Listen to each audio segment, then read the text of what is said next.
Meeting of Park Ridge-Niles School District 64 for Monday, July 15, 2019. I'll tell you in a second.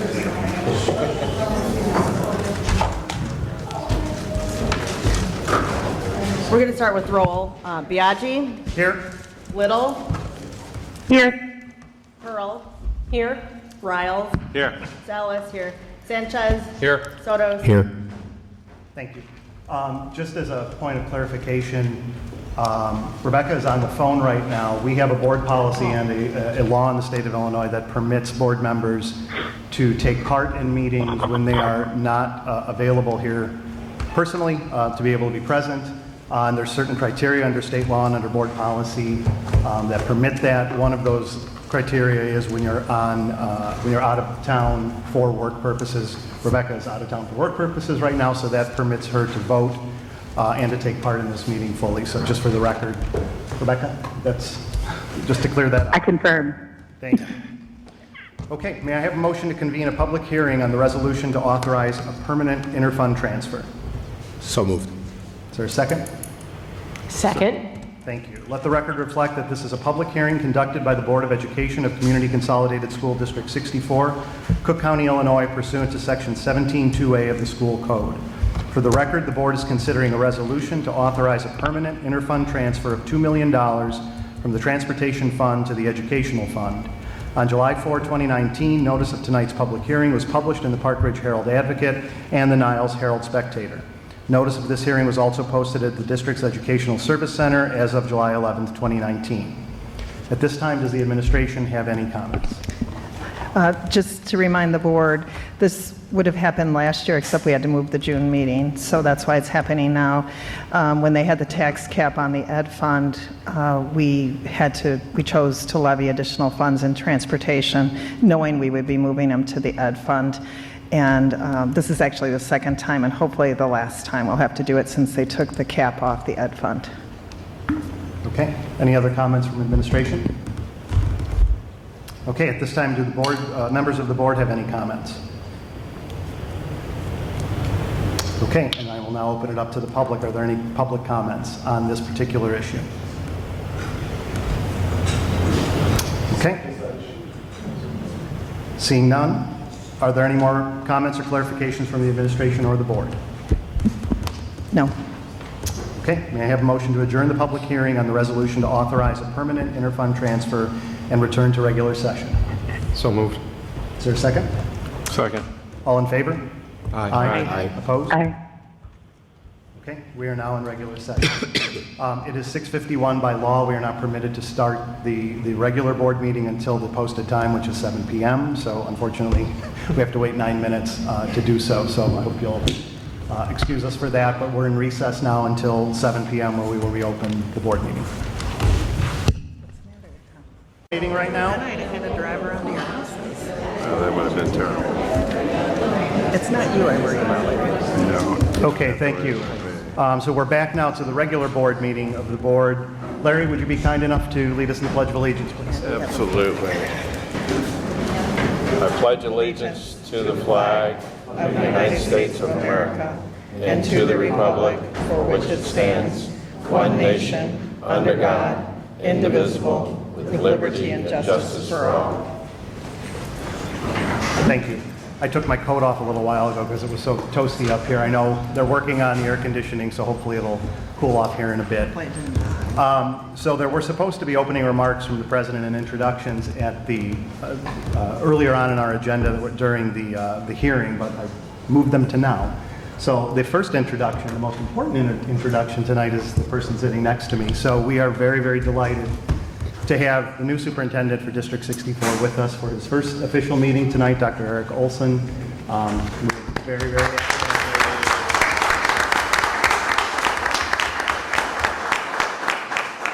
so we're looking forward to serving many, many years with you here.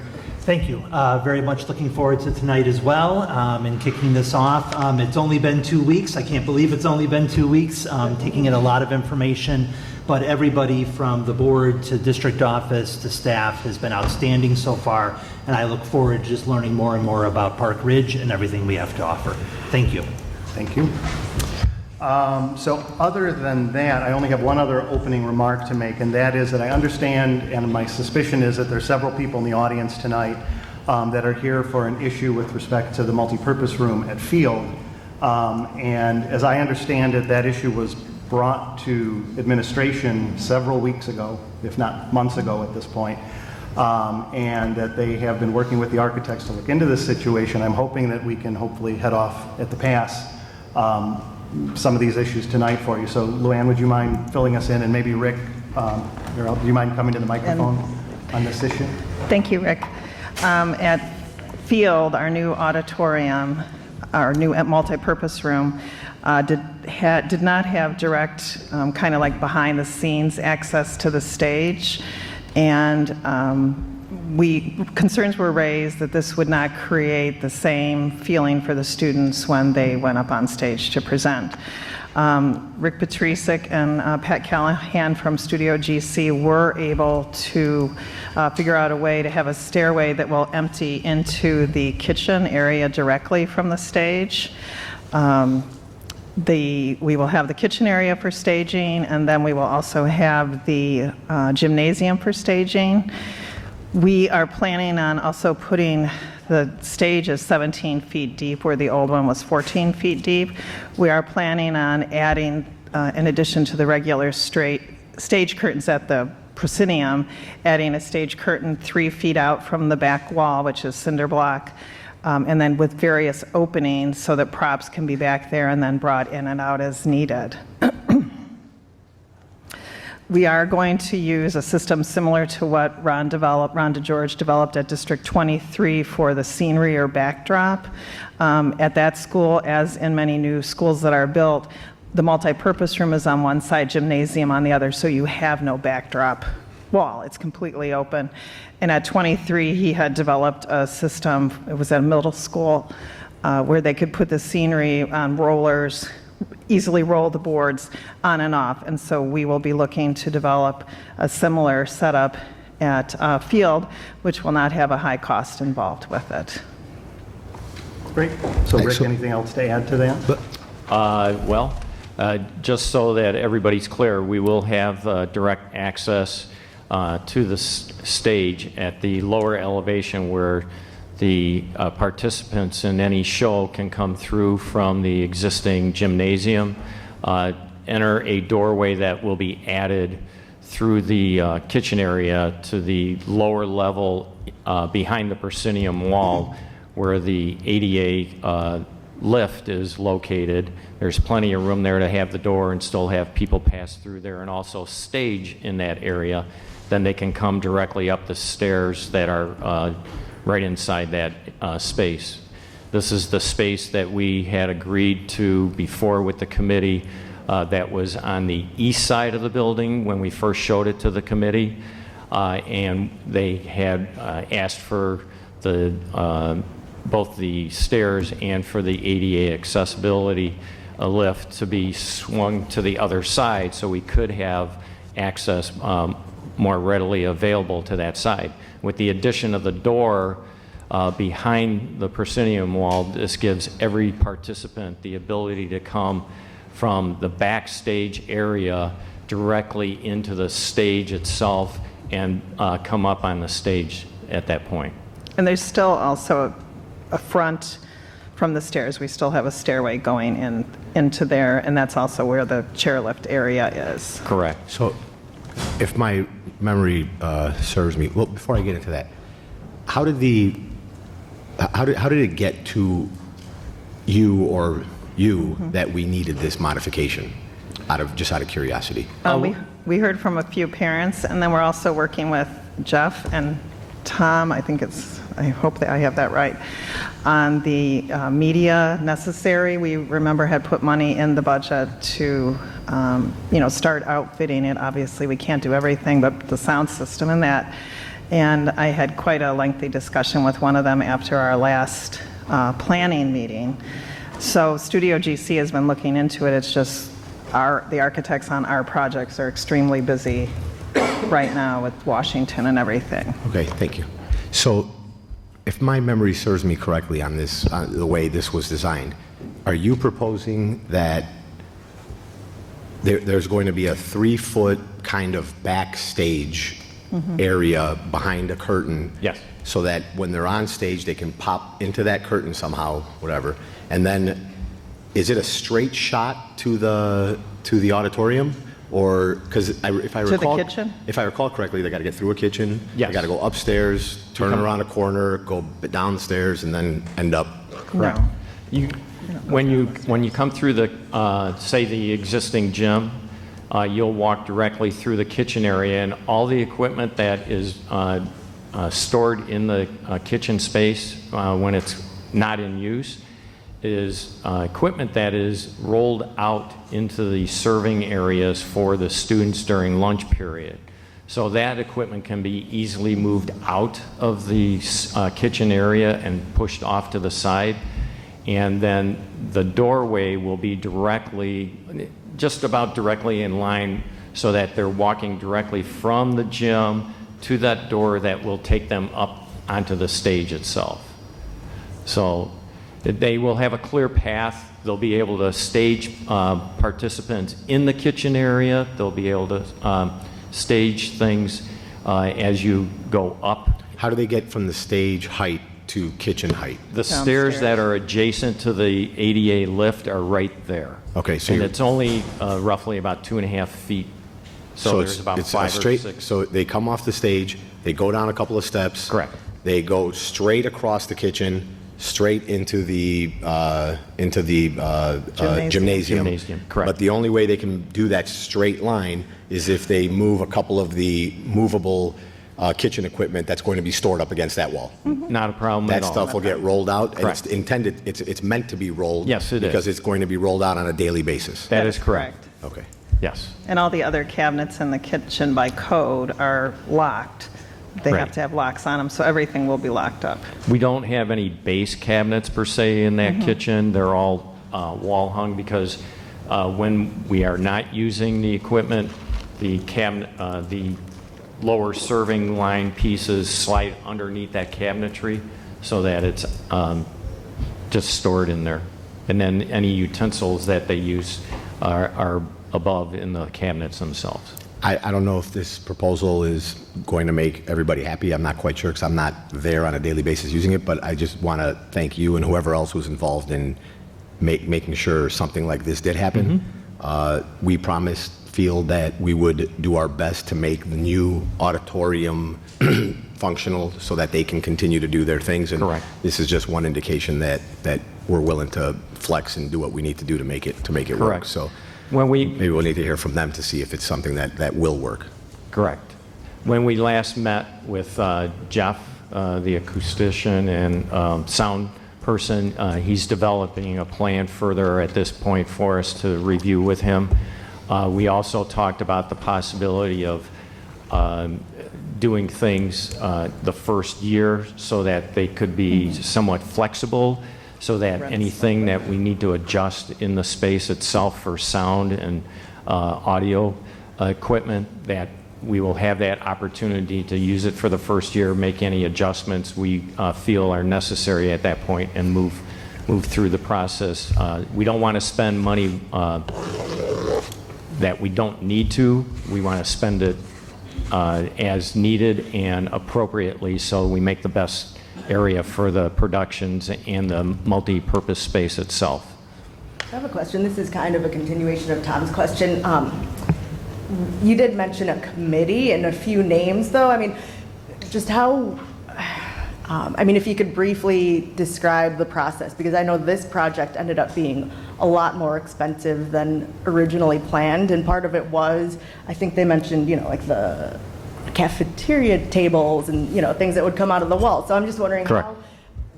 what was the first version, and then, we've had a lot of permutations along the way, and then now we're tweaking it again, which is a good thing to make everybody happy. But I'm just wondering, because you did mention a committee, and I don't think we know really what's the makeup of that. So it's not really a committee, it's the parents at Field had, the gentleman that's leading the V show, Tom, who's in the audience, and Jeff, who is, I believe, a parent, is very, very good in doing sound systems. So he's done Lollapalooza, big-time things.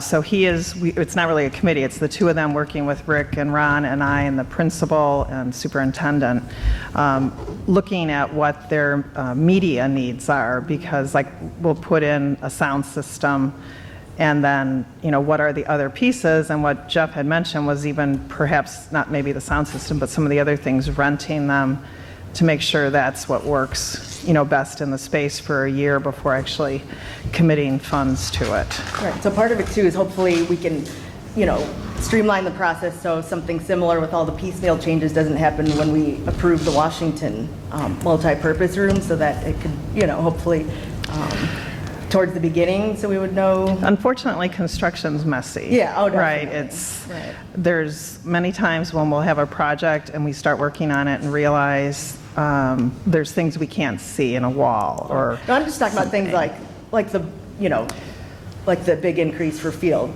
things like the tables that we would know to put that in there originally with the multi-purpose room because they're going to be using it for lunch. For lunch also. So stuff like that. Yeah, it's just, Yeah. sometimes as the projects come together, we change and refine them before we Yeah. bring the final back. So just so I'm clear, so obviously it's not on the agenda tonight, this was brought up at the beginning. There's no board action that needs to be taken on this, we're not adjusting the budget on this. That's correct. This is all within what the board had already authorized to do. Correct. So nothing from our perspective is changing. No. This is No. purely operational Correct. at this point. Okay. All right, well, we're going to go to public comment in a section here, and if anyone still wants to address the board, regarding that issue, they're welcome to. I won't consider that part of the agenda, so it won't be we can still do it on public comment on non-agenda items. So before we get to public comment, I just want to bring to the board's attention, Denise and I had a conversation probably, 2 weeks ago now, about public comment and just better communicating, I guess for lack of a better word, what our expectations are, what our policies are on this to the public. And we were exchanging some thoughts on this, and I just want to bring this to the board and probably to think about maybe for next meeting, and again, an idea I've had since then is maybe even have the policy committee think about it a little bit further and bring back something. But one of the concerns is that we don't really have these policies communicated to the public well when they're coming up to provide comments to the board. So one of the thoughts we had was to potentially have copies of the policy sitting out on the table, out in the hallway.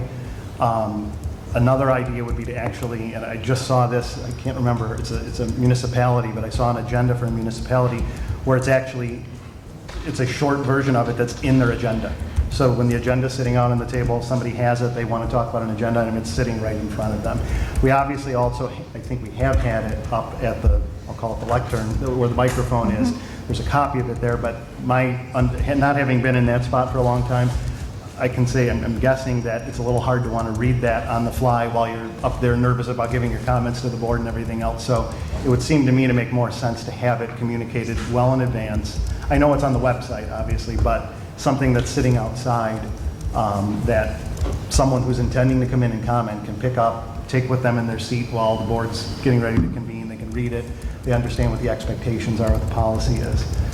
And you know what, Rick, you mentioned a municipality, and I think that's good. I think it's helpful to compare school district board meetings. And I think in Glenview School District has a policy on their agenda. I'm happy to share that with you. That just says what the public role is and what the board role is, very succinctly. Yep. So that might be something too. So we actually have it in our press packet this month. We're going to be reviewing is on public comment and that. I also would like to suggest for the board to think about in other districts, they've had a form you fill out. So we have the individual's name, phone number, and email address, because right now we don't have that, and if we want to reach out to one of the public speakers, if I don't know who it is, it's much more difficult for me. I completely agree. I think it should be outside with copies of the board policy next to So, it. or we could put the policy at the top and then Either way, yeah, or have they can the take, if they sign-up want a sheet. copy too, they can take it to their seat, but they have to sign in order. I've seen that at every. The other benefit of doing that way is it at least gives the board the idea of how many people are planning to comment, so that you can see how much time may be taken up, and you may then have to modify your agenda. Right, that's a good point. So they would come up to you right before the start of the meeting. We would give you all of the Right. yellow or pink or whatever sheets. Right.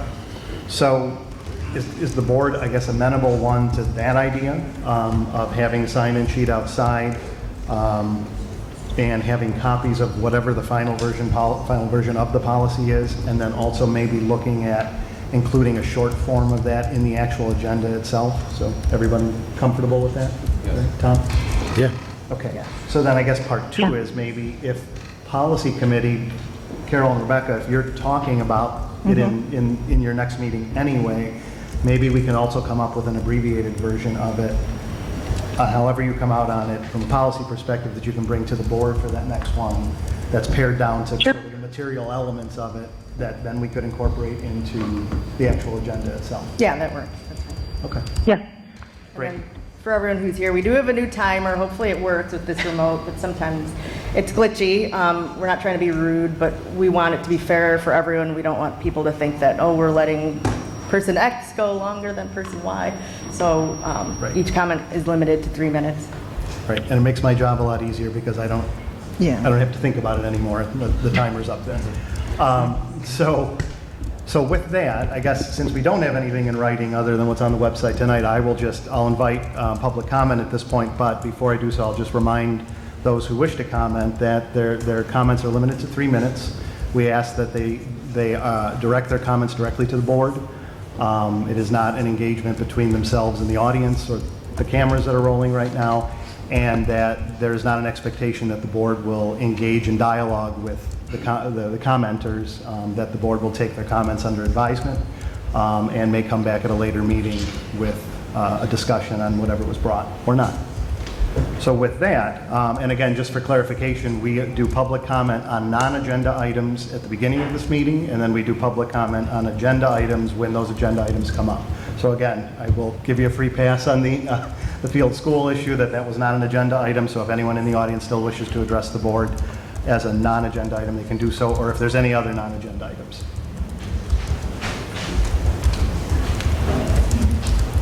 Lorena Fisher, and I think you guys all have my email address. So please cut me off if this is incorrect.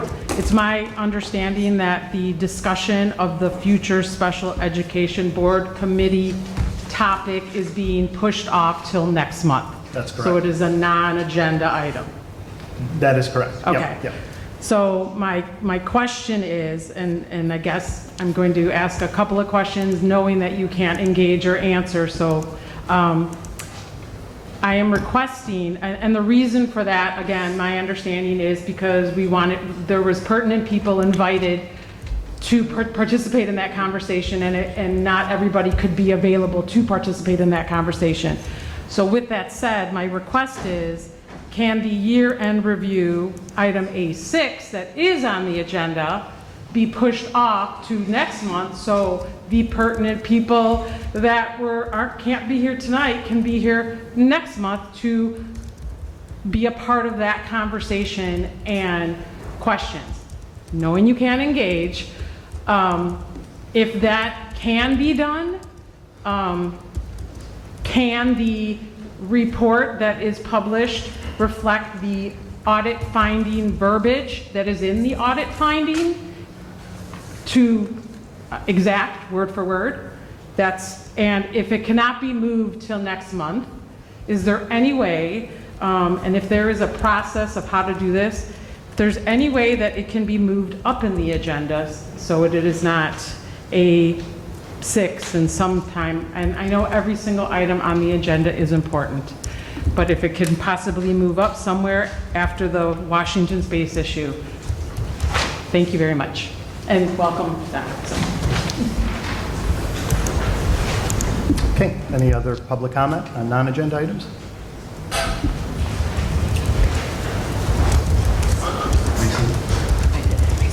Oh, there you go.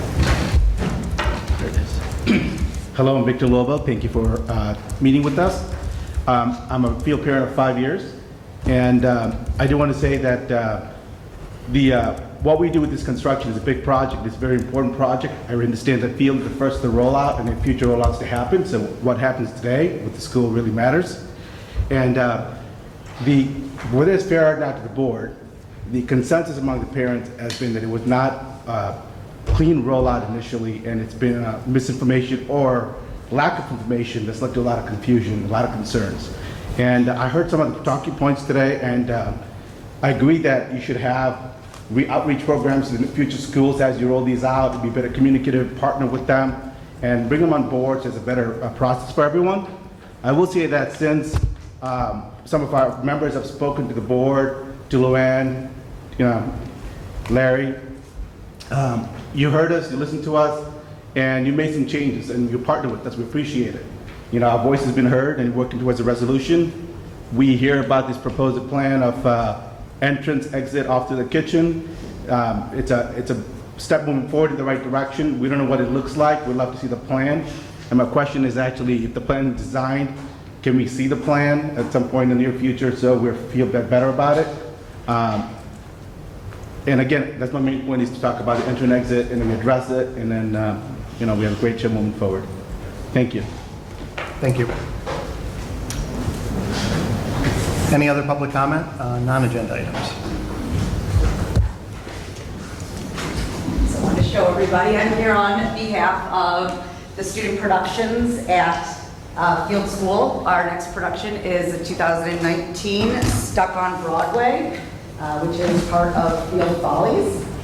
So I am here as a co-producer. I'm also co-producing with Amy Secor, who is also a teacher in the district. We are both Arlington Heights transplants that have come into this community and love it based on the fabric of its traditions and the things, the community that has been brought together, the people that we have met from this. Field Follies, as well as many other productions, uses what is now going to be the NPR and was our theater. It's been going on for 32 years. It is part of the fabric of our community. A third of the kids at Field participate this, and this is an after-school production or after-school activity. So a third of the school kids are in this. Of that third of the kids, half of those parents also participate in this. And I wanted to give a little bit of an idea of what we do here. This is a 9-month process. This is not something like a variety show we quickly schlep together. This is something that the kids, once you're in 4th grade, you have the ability to be on a team, start brainstorming and writing a true play. This play has scenes. This play has transitions. Transitions are things that happen in front of the curtain while we're changing sets. We write songs, changing the lyrics. These kids come up with a stage direction. They come up with background. They come up with the set. They come up with costumes and props. So we work together, parents with those teams in putting this production together. It's a 9-month process that the 4th graders work on. When they are in 5th grade, K through 5th puts this on. We have lots of volunteers, and it's an amazing thing. This year, unfortunately, since we're not going to have our theater, we've had to look elsewhere in the district to put this on. And we have found that, and we're very happy about that. Unfortunately, because of this, we actually have to reduce the numbers that are of the people that can be in this. And we're looking at ways of cutting things in order to have children not participate, which is very sad. This is one of the highlights of the school year. And once again, this is only one of the items. I just wanted to express this production. There are many other things we use this for, but there can be up to 60 kids on stage at one time. So it is really important that we have a backstage area that is safe for each of these children to go on, and that you can have children with all abilities be able to get on that stage and off that stage from the backstage properly. So that's really why I'm here. I wanted just to end that. I was at a graduation party for a Maine South graduate over the weekend, and he was a football player at Maine South and told me he wants to be a teacher, and his main goal is to come back and work in the district, and he would love to have his children be in things like Follies and him himself be in things like our V show at Field. This is what our community does. Thank you guys for helping and working with us, and I appreciate you for listening to me. Thank you. Can you state your name for the record, please? Hi, my name is. Yes, your name. My name is Denise Schliessman. Thanks. Hi, my name is Phyllis Levinsky, and I just came as a past Follies producer for Field Follies. Just given everything Denise said, I agree with, but also, if I'm understanding this correctly, with the stairs going in and out, just please know that we've had these kids set up in the gym and in classrooms. And if we think that they're going to leave things alone, that's just not going to happen, because they're kids and we they're little, they're excited, they're with their friends, but this is a time that, for these 9 months, they bond together with their friends, the parents bond together, they're picking them up and dropping them off. And with the space, like she said, we have to decrease the amount of kids, which the year I produced, we had like one of the highest numbers. It was 265 kids producing, and it was a great show. So I just want to make sure that if we're going to do this right, I just want to do it right. I want to do it what's best for the kids. They have fun with it, and it's a room not just for Follies, but also, like you said, V-Show, but that's not the primary purpose. Discovery Day might be held in there, events for Discovery Day. The variety show that we have at Field, that it's been 2 years, but last year or the year before, we had like 65 acts. So it's a lot of kids, it's a lot of parents that are getting involved. But I do want to thank Denise and Larry and Luann for helping us get together and accommodating us, hearing our voices. But just as a past Follies producer, I want to make sure that if we do it right, that there's enough egress and access and to get it right, because we're probably going to be the model for other schools going forward with this. So that's all I wanted to say. Thank you, guys. Thank you.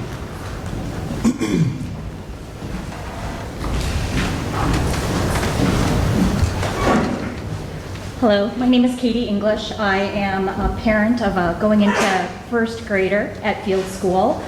Fun fact, the very first Field Follies, I was actually a participant in it. So not only am I a parent, but I'm a former student of Field School.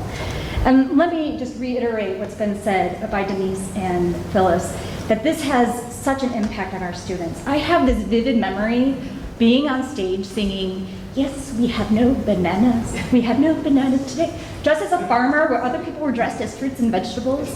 That was my first introduction to musical theater. And from there, I went on to be in many productions at Maine South, where I met some wonderful friends. One who I saw is in the audience over here, Heidi.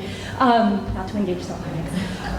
But I'm a project manager by trade. And so when I think about this project, there's a lot that goes into it, and there's a lot of stakeholders here. And I'm wondering what sorts of requirements have been put together for this? Because there's a lot of people that use the space, and it'd be really helpful to have just a committee of people that are primary key users of the space to give constant feedback to improve the space so it is the most functional space for our students, our staff, and also the parents that love all of these productions that we do. So that's just my little tidbit. So if you could consider having, a parent advisory board, I think that would be really helpful.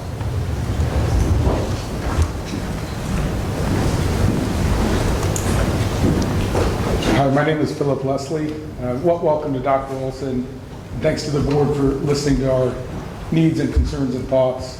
I'm also a part of the Field community. I have a daughter going into 4th grade, a son going into 1st grade, and a son that will be at Field in 3 years. So I'm in this for the long haul. The amount of growth that they've experienced by doing things like the variety show, the talent show, Field Follies, Discovery Day, having the family involved in the V-Show, these things have created tremendous growth for them. And so when I think about creating a future at Field where the next generation can continue to experience the same kind of growth that we've seen from our kids in the past, that's what brings me to the meeting today, and many others, I think. My only real request is that I would love to see, as Katie mentioned, a committee going forward where we can engage and interact as the remainder of this process plays out. Because we want to be as collaborative as possible in this, and surely additional things will arise where parent feedback will be necessary, especially in light of the plans that are being revised now. I think it would be helpful to have parents review and express opinions about what parts of our programming might work well with the new design and what things might still need a tweak. So I would love it if there were an opportunity to form a committee related to this, and I'm quite confident that there would be no shortage of Field parents who would be honored to participate in it. Thank you. Thank you. Any other public comment on non-agenda items?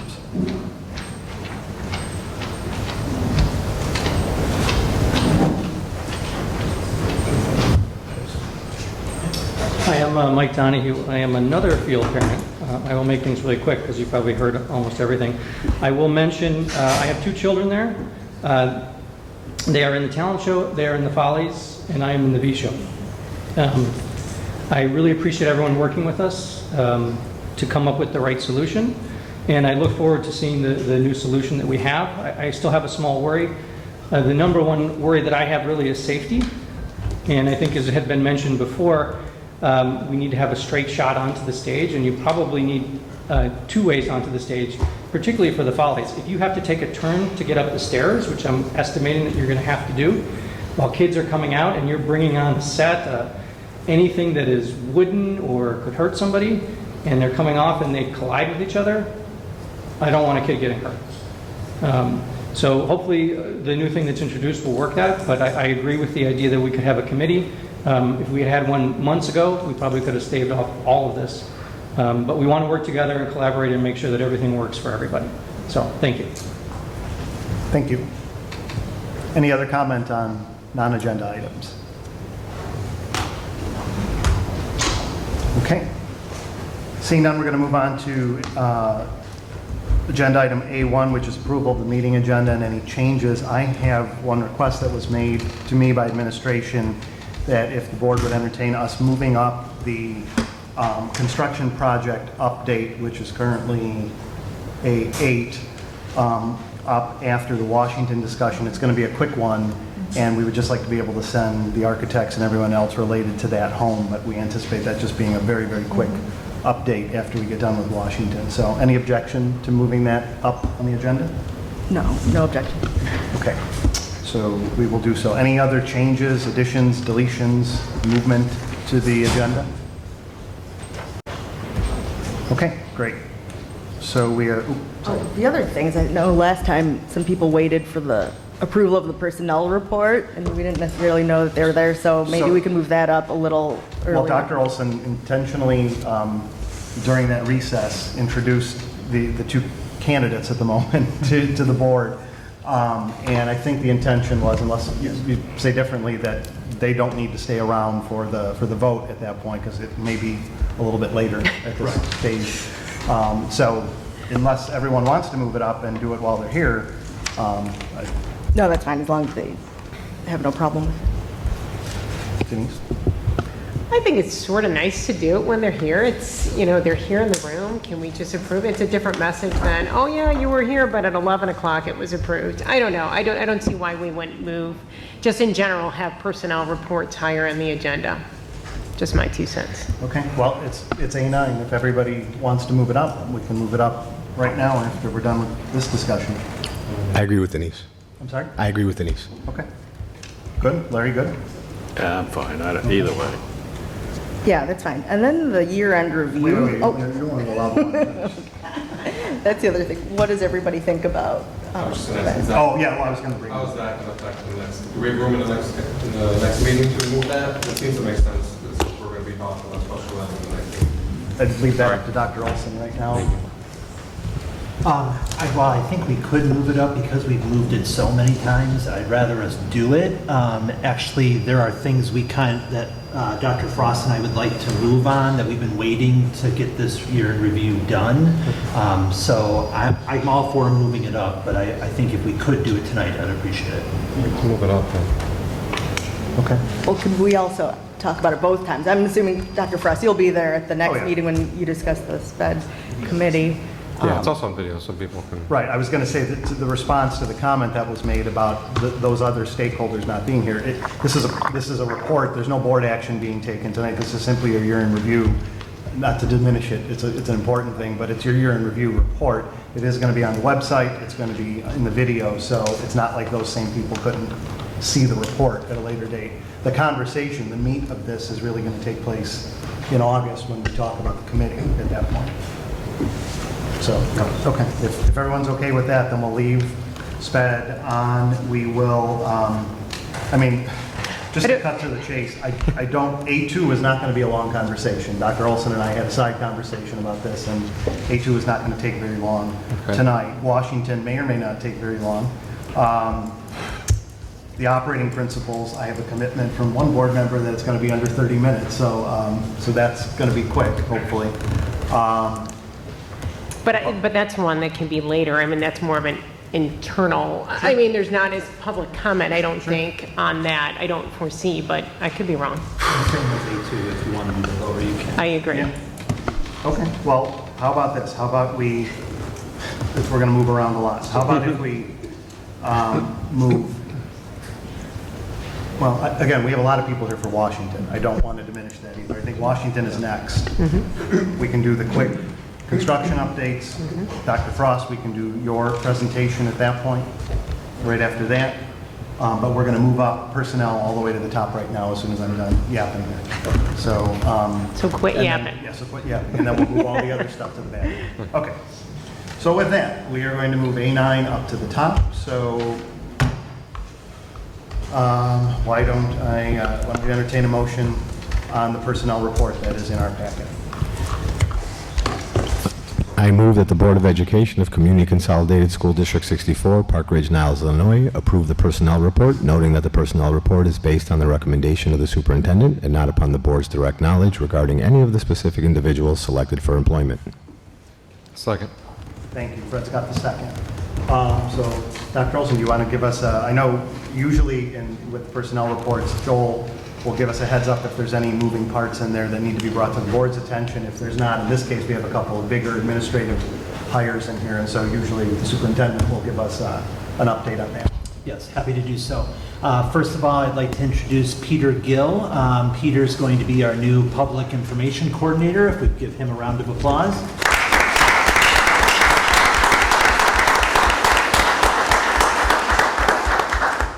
Know that Peter is filling the tough shoes of Bernadette, who has been gracious enough to stay on and help us with the transition. And hopefully after tonight's approval, we can start working with Peter on that.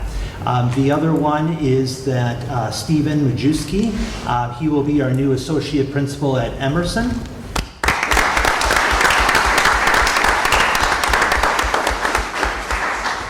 So Samantha Limo and I, the current Emerson principal, worked together through the interview process, and we also had a team of Emerson staff who were involved, and everybody in the end was very excited to welcome Stephen, and with Samantha having just been in the role last year, she should probably do a pretty good job of transitioning him into that. So we're happy to welcome him as well.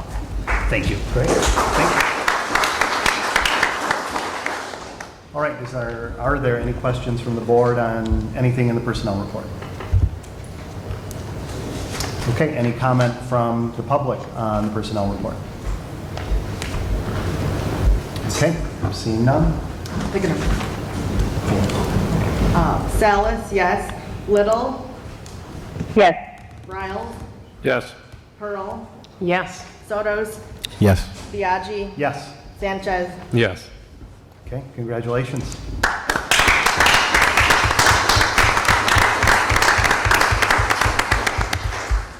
All right, so musical chairs again with the agenda. So we're going to go down to A3, which is the Washington Space Utilization Committee recommendation. So at our last meeting, we had a meeting last Monday, a week ago, and virtually the entire committee was present for that. We sat for a good hour and a half, 2 hours.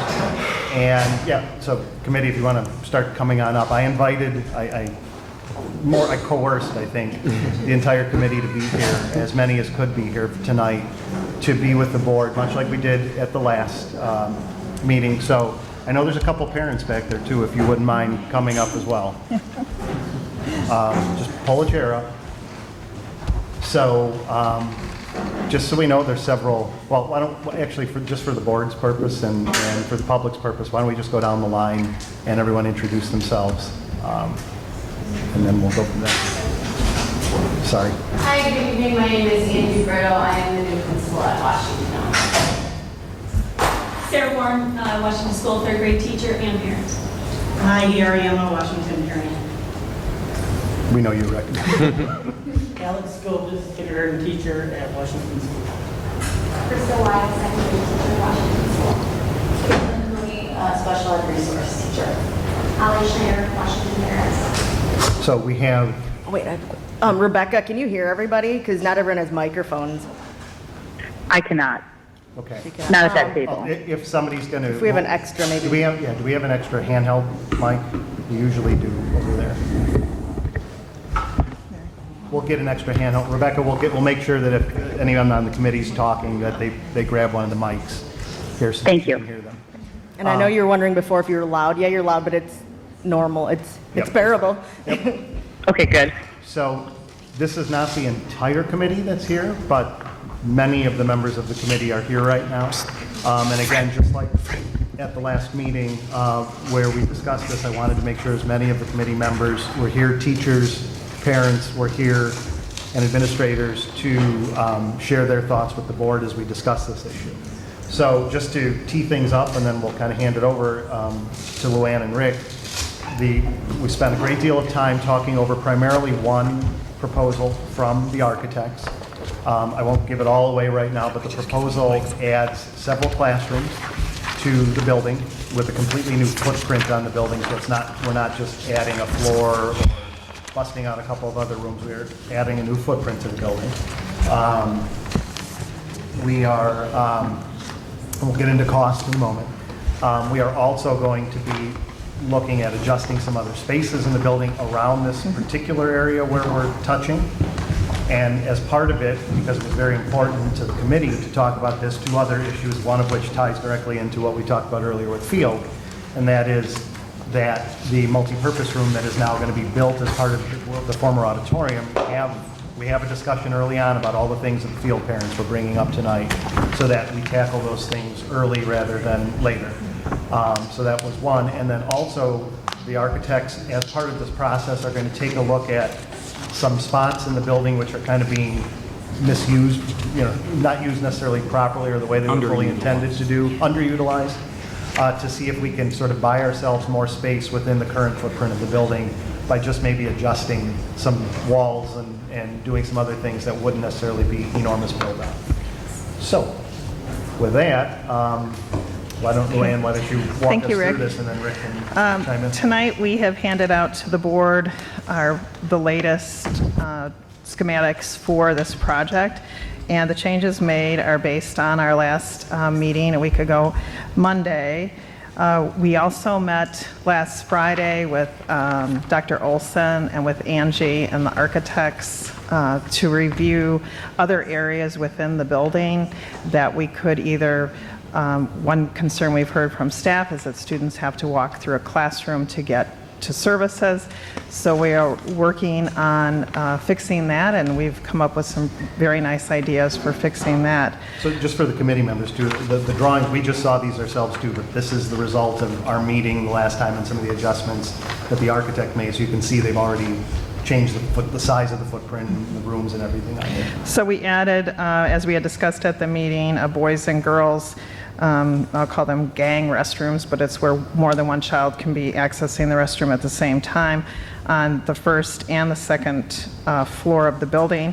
There is an additional staff restroom, which we had shown previously on the first and second floor. We've also built in storage for our recess program so that supplies can be stored in there instead of the basement. One other thing that this shows tonight is off of that classroom, off of the hallway, we had a boys and girls room, which we have replaced, and then a staff restroom, which was actually in a room with the janitorial slop sink. So we are redoing that area. We had a speech room previously in that area of 232 square feet, and we've now made it 309, so a much nicer size. We were able to take the 3 restrooms, which is now room 138, and we have been able to come up with a space of 342 square feet. In addition, we now have, I believe it's 54 lockers, am I correct? 54 lockers that we have added. When this addition was put on, this was actually the central office, if you can believe it. And when they remodeled it, they did not have the space, I'm assuming, to put in lockers, which are very necessary in the school. We cannot put cubbies in the hallway because of fire codes, so they're closed lockers. We did hear the teachers. that students were having some of them to go into other areas of the building, some of them having to go upstairs to access their lockers. And none of the administration felt that that is a good use of anyone's time or having the child out of the teacher's line of sight for that long of a period of time. So we have added 54 there, and then on the hallway, both on the first and second floor, we have added, as you can see, the little squares are lockers going down both. So we've tried to address as many of the concerns that we heard at the meeting, and as we look at making some of the changes with the already existing spaces, and none of the changes that we're proposing for the existing spaces are of considerable expense. The building's already built. We'll simply be flipping over some spaces so that we can have separate doorways for people to enter and exit for itinerant services. We also discussed changing one of the restrooms. I've been moving through and putting an ADA restroom with a pneumatic lift changing table, so we're working on getting that into Washington School also, so that we have that available for our staff and for our students that require that additional assistance. So I'm going to turn this over to Rick right now to kind of walk you guys through the plan. I also just want to let the audience know we do not post any of our drawings or any of our floor plans of our school on the website. Other districts may choose to do that. I have never done that in my career. It is not recommended by security experts or by the law enforcement that you post any of your building drawings online. So, Rick, before I hand it over to you, just to kind of tee this up too, so the committee looked at effectively 2 proposals at the last meeting, or 1.5. The other one was a completely different animal that was retooling some other rooms in the building and adding on some stuff. And that was at a cost of roughly $2 million more than this project is coming out to be. It netted, as I recall, 1 additional classroom from this. Now that kind of changes a little bit. 1 full-size classroom, put it that way. Correct. From this, and potentially a couple of smaller Breakout classrooms. rooms, we'll say. Yes. And so just so that the community understands what the committee was looking at, and after a lot of conversation, we kind of settled back in on this. Tom, I'm going to get to after Rick does his, I'm going to get to your sales pitch on it of what this proposal buys us in terms of the net gain to the school. But Rick, why don't you? So, I just wanted to make one quick comment. When we were initially looking at what to do with the space, we had looked at the idea of turning the MPR into 3 spaces. It could be a fine arts suite. And when I looked at the cost of adding the multi-purpose room or gymnasium to the school, the cost was very close to putting an addition of classrooms onto the building, which would be regular sized classrooms with windows. I had talked to Rick and to Rick Biaggi about the possibility of if they would like to see what that would look like as far as putting the classroom addition on the building for about roughly the same amount of money, and turning the multi-purpose room, the auditorium would become the permanent multi-purpose room, which would be completely outfitted in the summer of 2020. This year, actually the floor, they'll tell you later, it's completely ready for the new foam core to go in and the concrete to be poured over the top. We will need to put in rent a stage or temporary stage because obviously the floor is now flat in that area. Correct. So Luann did a great job of summarizing our current layout and everything. I'd like to thank the committee people. They had great input on all the plans that we've discussed, and we had very good conversations back and forth what the pluses and minuses were. I think of the ideas that we had presented and then taking them back a number of times and modifying them and bringing them up to what we've come up with at this point. This plan also allows us to build next to the loading dock area, which also provides us the opportunity to not have to deal with trying to get natural light into the existing classrooms where we initially thought we were going to build over part of the loading dock. So this helps simplify kind of our operation to construct this should we move forward. Also, classroom, I think it was A here, the committee had talked about the possibility in the future to break that room into two classrooms themselves. So what we've offered is we would put in any structural modification that might have to be done in the future. We would do that at this point. And we would also have two doors going into that classroom A at this time, so that if it does get subdivided in the future, we have that ability to get into either of the classrooms, and we don't have to modify that in the future also. So one of the things that really drove this plan then towards our last meeting was the opportunity to provide additional bathrooms down at this end of the building. The ones that are currently there are pretty inadequate for the number of students that are down in that area and everything. And so we also did some verification with regards to the overall building for population related to number of bathrooms.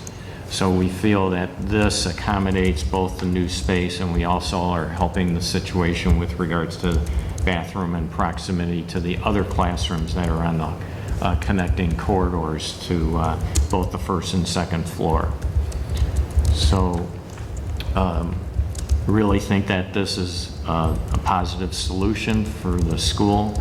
As we had talked about the other spaces in the school, we kind of sat down last week and did a quick walkthrough with Leanne, with Dr. Olson and Luann and Rhonda George, and we discussed possibilities for improving areas of the building to allow access to be able to give students necessary access and separation also as they're trying to move through the building and perform both their daily classroom work and also giving the staff the ability to control just different situations that come up during the day. So that is going to be something that we're going to further show to the committee and get feedback from them as we now have some ideas, and we'll project that into the working drawings as we move forward with the project if the board authorizes us to go forward. Great. So at that last committee meeting, we had a consensus of the committee to move in the direction of this. We had given the architect some specific homework to do on here to move some things around. It appears that they did that. I don't want to speak for the committee, and I'm not going to. I will let them speak in a moment. But one of the things we also committed to was the committee getting back together again, as Rick just pointed out, not only to tweak this, but then also to tweak the multipurpose room, so that this same group of folks, and maybe there's some additional people that we would draw into that conversation to do exactly what was being asked for field at Washington, way ahead of the game, so that we're already starting to anticipate the kinds of things we want in that multipurpose room and how we want that built out. Because right now, the game plan is for the 1920 school year, that room's just a big open space with a flat floor. And we're not putting anything in it other than four walls. There will be a music teacher in there. In there, yeah. Right. And I would just like to say that we shared with the staff members and everybody tonight that came, we shared this plan with them, so they did see it as you saw it as it was passed out to you, and they were able to take a look at it while we were waiting to get the meeting going and everything. And they asked a couple questions, and we pointed a couple things out. So, so there, again, I don't want to say that it was 100% unanimous. There were people that had some concerns about different things at the last meeting, but the general consensus of the committee was to press forward with this. But I'd like to turn it over to the committee members now, just seeing the new drawings and knowing what conversations we had with the architect last time. Does anyone have concerns with the new drawings? Does anyone have feelings that, that there's still things missing, or things now, new problems that these things have created that we've added in? Are we generally comfortable with it? Mr. Gomez. Hello. Here we go. Okay. What? I just want to say that I think that the revisions that we made addressed a lot of issues that we had in the past in that wing. I was in that wing for several years, and the bathrooms and the lack of lockers were always a main concern, and it didn't look like there was ever anything that could be done to fix that. So when this came up, I was kind of excited about that we're fixing something that needed to be fixed while addressing a lot of our space concerns. And you're talking, you were in room 133 for a while. I was in room 133, right. So if you look at just so we know what's going on the left-hand side, the gray 133, that red wall, that's the existing wall.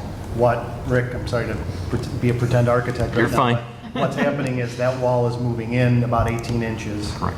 And that's going to allow us to put those lockers that are currently not there on the exterior wall in that hallway. So we're going to add a whole lot more locker space than we currently have in there. It is going to make 133 smaller by 18 inches along that entire wall, but that didn't seem to be a great concern of anyone on the committee at that point. The other thing that we did, if you see, is in removing the 138 and 137 boys and girls bathrooms and that staff bathroom that's over there too, we've now created a fairly decent size new classroom 138, not a full size, but it's about 350 square feet or so. And then we've expanded the speech room, and it's become 100 or so square feet larger than it currently is. So we're gaining some space here that was currently not good space to begin with. Right. And I don't want to put any words in anybody's mouth. The existing speech room was there. We just named it that. It can be whatever space it needs to be for the building itself.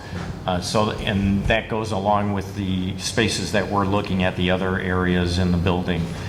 Whatever needs to, we can accommodate and make better use out of those spaces. That's what we're looking to do, and give the flexibility for the curriculum to use those spaces.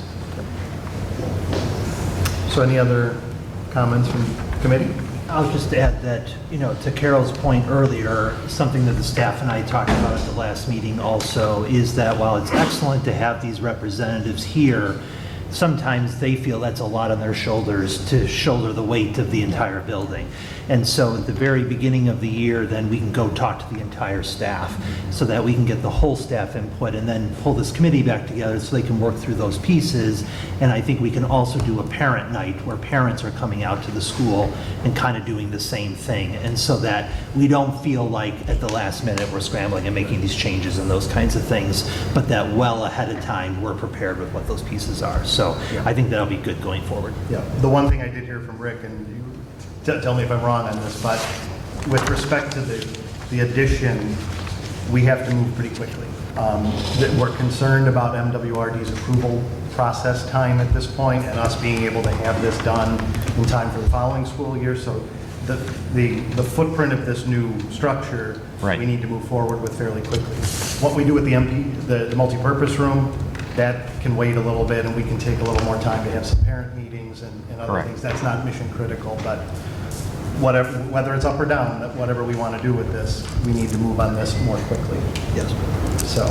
So Tom, I want you to reiterate, because I think you did a really good job of sort of consolidating this into one. As we were rationalizing the net gain to the school in this, and in fact the net gain has changed. We're gaining a couple other things in here that we weren't even talking about the other day. So we want to try and... So while I was sitting on this committee, I was looking at everything that was being presented to us, and it was being labeled as an additional 4 classrooms or an additional 6 or additional 3. But then when you really look at it and look deeply into it, it's a lot more than that. So this proposal here, the one that's being proposed tonight, is not only 4 additional classrooms on the new wing that's being built. It's an additional stairwell. It's 4 additional bathrooms, 2 on the main floor, 2 above. It's an additional a brand new staff bathroom, a new janitor's closet, a new storage closet. It is taking an old staff, I loosely use the word bathroom because I've learned in my meetings that it wasn't really a bathroom. It was just a place where there was a toilet. It wasn't really, and many other things. You would take that staff bathroom, a previously used smaller speech room, a really small girls' bathroom and a really small boys' bathroom, and those are going to be reclaimed into 2 larger usable rooms. Not quite as large as a 800 square foot classroom, but still very usable rooms that can be used in many different ways, flex space for many different purposes.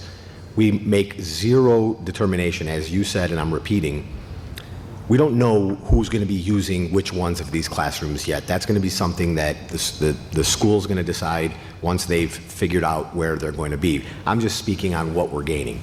In addition to all this, we move on to the rest of the building while we're in there, and there are multiple other rooms that are going to be reconfigured and reclaimed to where we are adding more usable space, more better functioning and better used space than what we currently have. So this proposal is not just adding 4 classrooms. It's adding a multitude of rooms that can be used flex-wise. In addition, along with this is the conversion of the auditorium into a multi-purpose room, which can be used for, again, staging, rain, buses, so many other things. So the project is going to be offering Washington a lot more than what we've been labeling it since the beginning. We always label it what we're actually adding in classrooms on the new portion of the addition, but we never really talk about all the other added value that the school will be getting. So I just wanted everyone to know that during our conversations, all this stuff kept coming up, and it was, in my opinion at least, having the committee that we had made that possible. I personally, I can't speak for Rick or anybody else, there's no way I would have known that we needed new bathrooms in that area. I would have just assumed that the bathrooms that were currently there were sufficient. But you guys use the school on a daily basis, and you realize that not only were they not sufficient for the space we were using, but now we're adding pressure to that area, which then brought the idea of lockers, which then, oh, by the way, we have this staff bathroom that looks, so without having that committee, we probably never would have known of all these other little things that we could do to reclaim.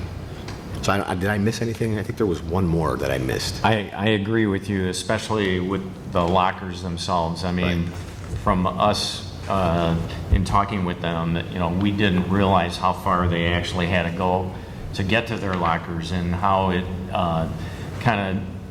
forces them to have to wash the children much farther away from their classrooms, and you might have this crossover going back and forth of people who have been to a locker, but yet there's others all the way down at the other end of the hallway and things like that. So this helps in observation of the students and everything also as they're passing from whatever activity that they're going to do throughout the day.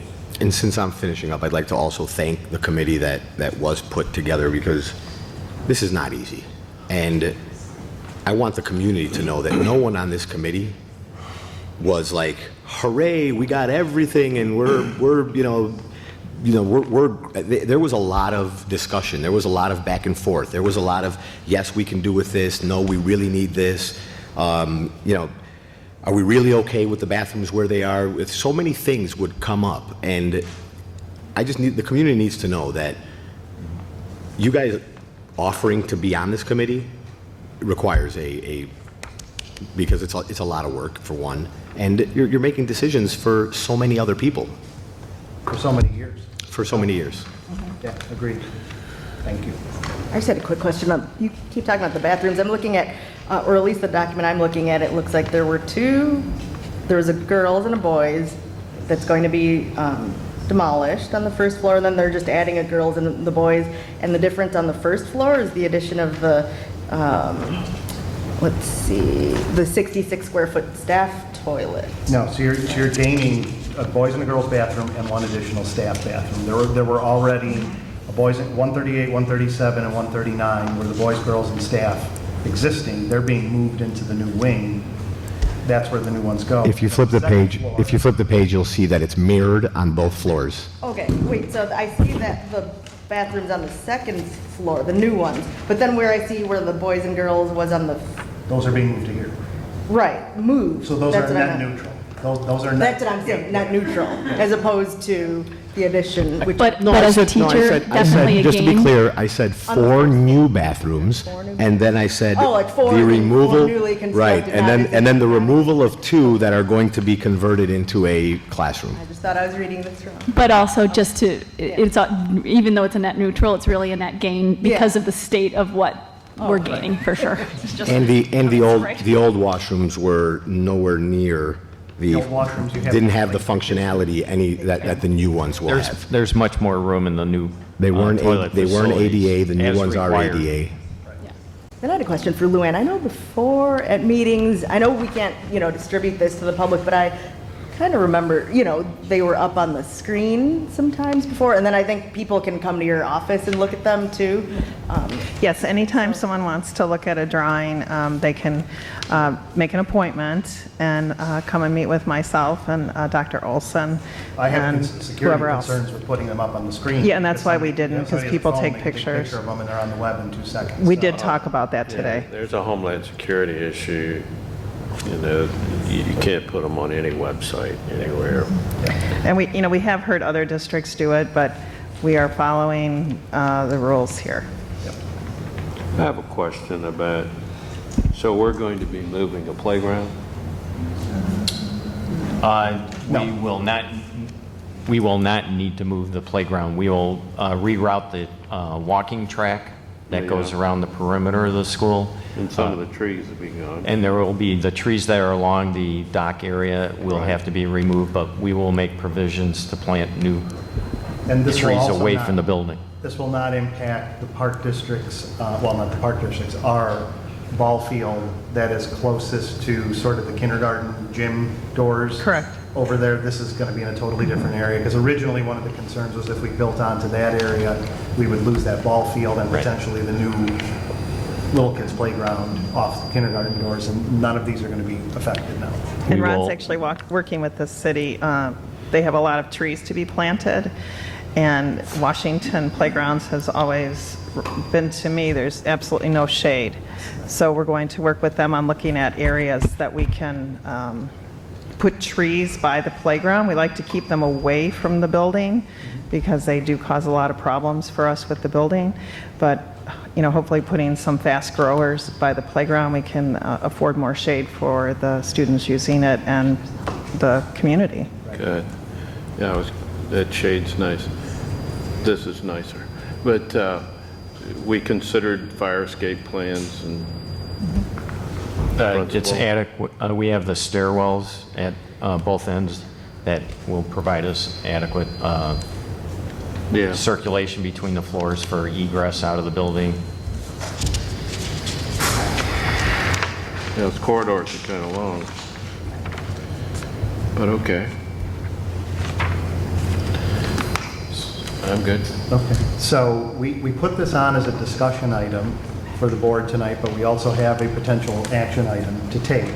So I wanted to leave it up to the board as to what they wanted to do tonight. We can obviously, again, I didn't know if we were going to have 1 million people from the community in the audience that were going to want to talk this through and sit on it for a while, and kind of contemplate it before the board comes back. But Can I ask one more question? Yes, sir. I mean, interrupt. Any of you guys sped parents? Yes. Been what? Sped parent. There are 2 sped parents on the committee, one of whom is not here tonight, and there's 1 sped teacher here as well, too. Yeah. Heidi is also our PTO president this year for Washington School. Co-president. Hey, Rick. Thank you for that. So, Hey, can I ask, what is the final dollar amount or estimate on this? yeah, we can't talk about money, sorry, Rebecca. No, just kidding. Oh, okay. Never mind. I'm kidding. Rick, do you want, so I know there was an update from where we were Correct. at the last meeting. This is a little more expensive for the committee than what we talked about. We were just under $4 million previously. We probably added somewhere around $200,000 more with the expansion that we had to do for the building in the toilet room. So it's right in line with what you expected at the last meeting? Okay. So we're at about $4.2 million for this project. And again, just for context, the next bigger project would have been 6 something million? At least 6. 6+ million, I thought? Correct. and it was going to effectively, again, gain us one full-size classroom and a couple of additional smaller-size classrooms. And it would not have been this footprint. It would have been somewhere completely in a different part of the building. One of the things we talked about with the committee was, if we did this, this doesn't preclude us from still doing that. If we had a huge burst in population, we could still do that at a later date. We could also potentially add on to this as well too by going north on this further into our property, going northbound towards the parking lot. The other thing, we had 3 options we were looking at, not this last meeting, but the prior meeting. The other 2 we looked at would have disrupted the education. We would have had to move either kindergarten to a different building, or when you're looking at 135, 36, and 133, moving those students, because those are the 2 areas of the school right now that are 1 story. We would be reinforcing the foundation, and basically we would be gutting that entire area. The committee did not like the idea of displacing students for a year, so that was why we kind of continued down this road. And this plan will allow, we can start construction on the red even during the school year. That is correct. Starting in the fall or winter. And I assume, Rick, we didn't talk about this, but all of the stuff to the gray area, the existing space would be done in the next. That is correct, yes. So this would be done, if we act on it, would be done in all the stars align. This would be done in time for the following school year, everything. That is correct. And the things that we will be looking at doing to the existing theater space, auditorium space, and the adjustments we might make with regards to the other spaces in the building itself. Yep. So, I guess if there's discussion, why don't we have that first? And then if it sounds like there's consensus to make a motion tonight and to move forward, or maybe not to move forward, we can at least glean that from the conversation. So why don't we start that off? I could start it off. Yeah. I want to first start by saying that Washington needs space. That's not a issue. I've been intimately involved with this Washington space issue for about a year now. I've visited the space a couple of times. I've spoken to parents who had kids there, who have kids there, who are going to have kids there. I've spoken to multiple teachers, and I've been on this committee looking at the needs. Regardless of whether we burst a bubble or not, Washington needs space. It needs an addition of some sort. But I am concerned that we're doing this piecemeal the way we did Field. I feel that we're hitting these schools one by one for what needs we feel they have today, and not really looking to see if what we're going to build today is going to handle the long-term needs of Washington, of Field, and of all our other schools. I'm torn with Washington because Torrance needs space right now. However, I'm afraid that by doing this proposal and doing it with what we're offering them, we're giving Field what they needed almost 10 years ago. Getting people out of the basement, getting people into fully functioning classrooms, getting, specials, rooms that they can use. But it doesn't really answer any future needs. If this district is either going to implement by voluntarily a full-day kindergarten program at the home schools, or if it's state mandated full-day kindergarten, this proposal doesn't solve that problem. If this district is going to move towards a new SPED program which broadens the services that we can offer our SPED community, this proposal doesn't answer those questions. If there's any possible growth beyond what we've anticipated, where right now we thought we were going to have 3 bubbles burst, that might not happen.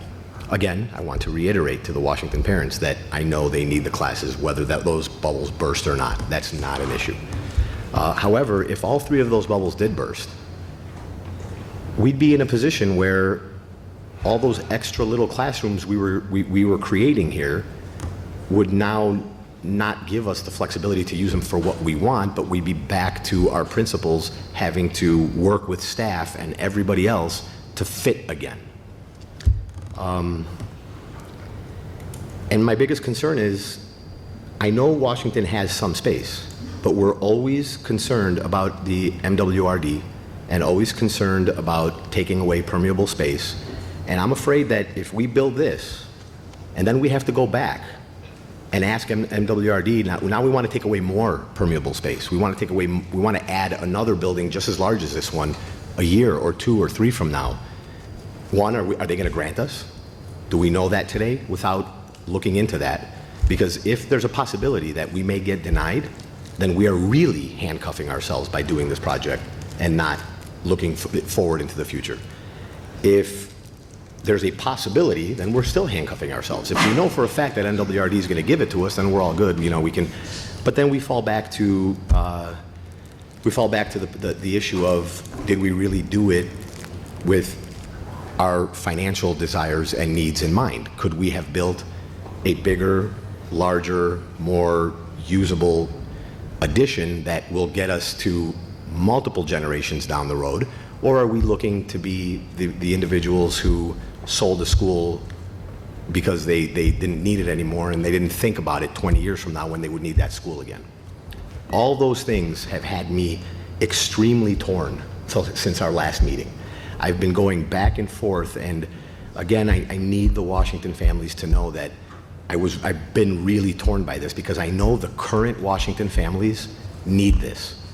I know even the families who don't have kids there, who have suffered through what Washington has had to endure. And I know this is making Luann feel a little, because it's not like our schools are the worst in the world. We have really, really good schools, and this one just happened to have a little bit of a space issue. So I don't want people to think that it's horrible. But even the ones who don't have kids there anymore still feel for the families that are coming forward. I just don't want us to sell not only Washington short, but all the rest of our schools in this district short by not doing this as a comprehensive, larger plan to make sure that we get everybody exactly what they need. This is not me trying to save $3. In fact, if we do a district-wide plan, it may end up costing the district more to do it. So I don't want anyone to go out there and say, oh, Tom's trying to be cheap. I'm not. I'm trying to do this right. And I really think that rushing to do this, for whatever the reasons are, you know, before we actually have a district-wide plan, is being a little short-sighted. Now, I want to premise that with, I understand that certain individuals in the community, and justifiably so, fear that if we don't pass this, we're going to sit on our hands for 3, 4, 5 more years, and Washington's going to get nothing.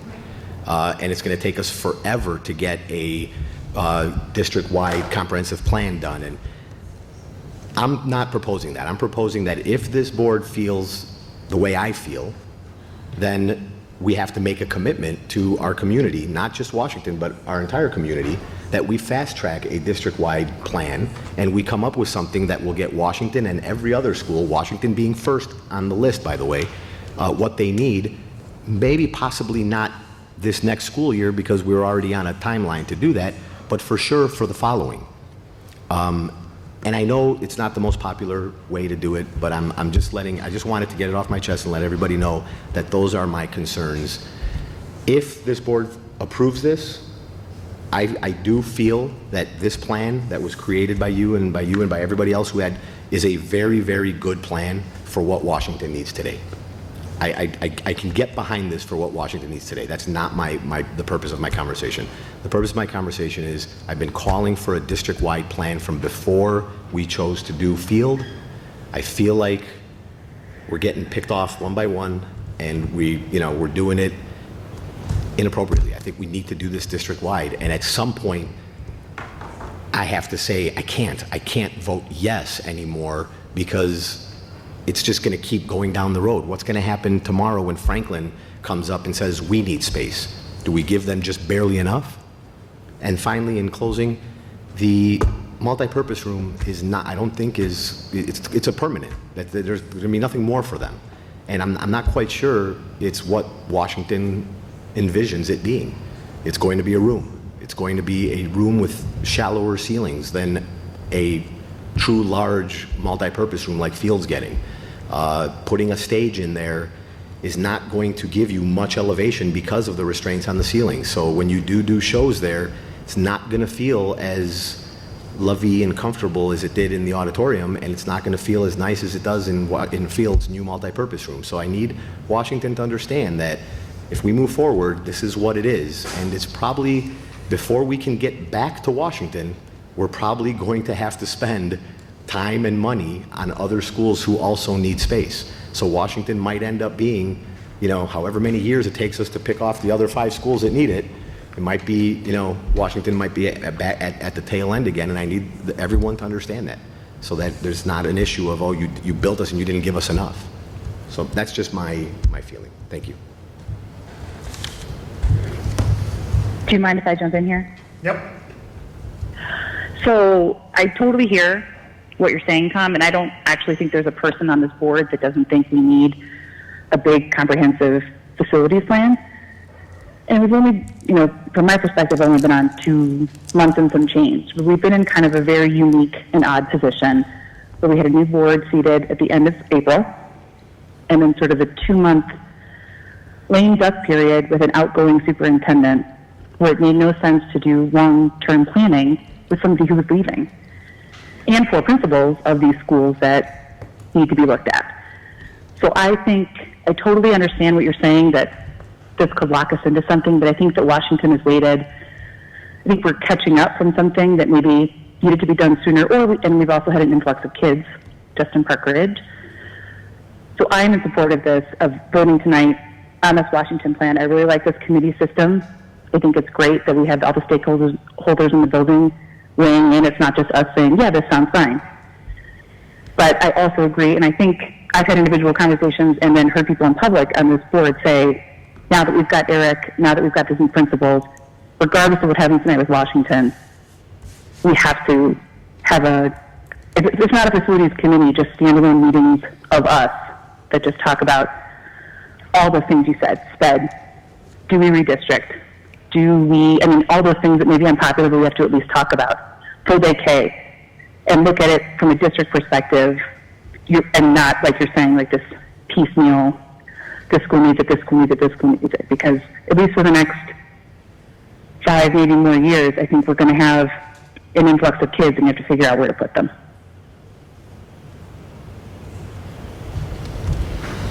Other thoughts?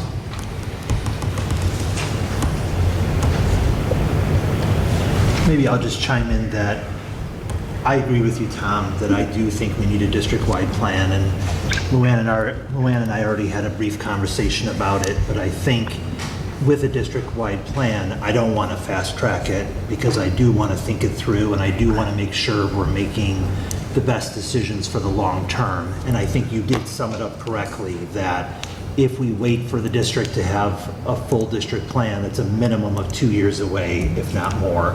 And so then I think it's letting the Washington thing continue to drag. Obviously, you can vote the way you want, but I think you are making some good points of where we can go forward. However, we're already kind of halfway down this road, and I'm trying to see is finishing this one and then starting to have a district-wide plan going forward. At the same time, I think you've been waiting for that. So just to share those thoughts. I think, since I got on this board, I think the tail's been wagging the dog for quite a while. It happened when I got on the board, and Fred and Larry, when, we were saddled with secured vestibules. That ship sailed. Yeah. Once Washington started, it happened, and there was nothing we could do about it. And, you're absolutely right, Tom. We're tails wagging the dog again right now. I've been torn. I'm torn too, maybe not as torn as you. Unfortunately, I think, this board and the last board, and probably the 2 or 3 before, have spent all our time taking care of 25 years of deferred maintenance rather than having that opportunity or, keeping our eye on what we need for the future. I think for Washington, I think the time for a comprehensive plan is that ship has probably sailed. I feel like for them, they need this as help now. But I agree, I don't want to do the other schools like we're doing piecemeal. I want a plan that's going to put those other schools in the place where they need to be to serve our students, and I don't want those other schools shortchanged either. So I agree with you. We need to put that plan together. I think this board's got to have the fortitude to say that, and say we're not going to take action on another school while this current board is seated for 2 years until that plan is done. This is it. we're doing this because it's an issue. We need to finish our health, life, safety work No, and all of yeah, that. the health, life, safety piece. No, that's not, but, you know, where again, Tom's hypothetical, where whatever, Franklin comes in and says, we need 3 more classrooms, we're working out of closets, we're done for the time being here until that study is done. Again, my 2 cents is the ship has sailed on this, tails wag the dog, it is what it is. We're here, we've got a good plan, this is gonna get us through those problems.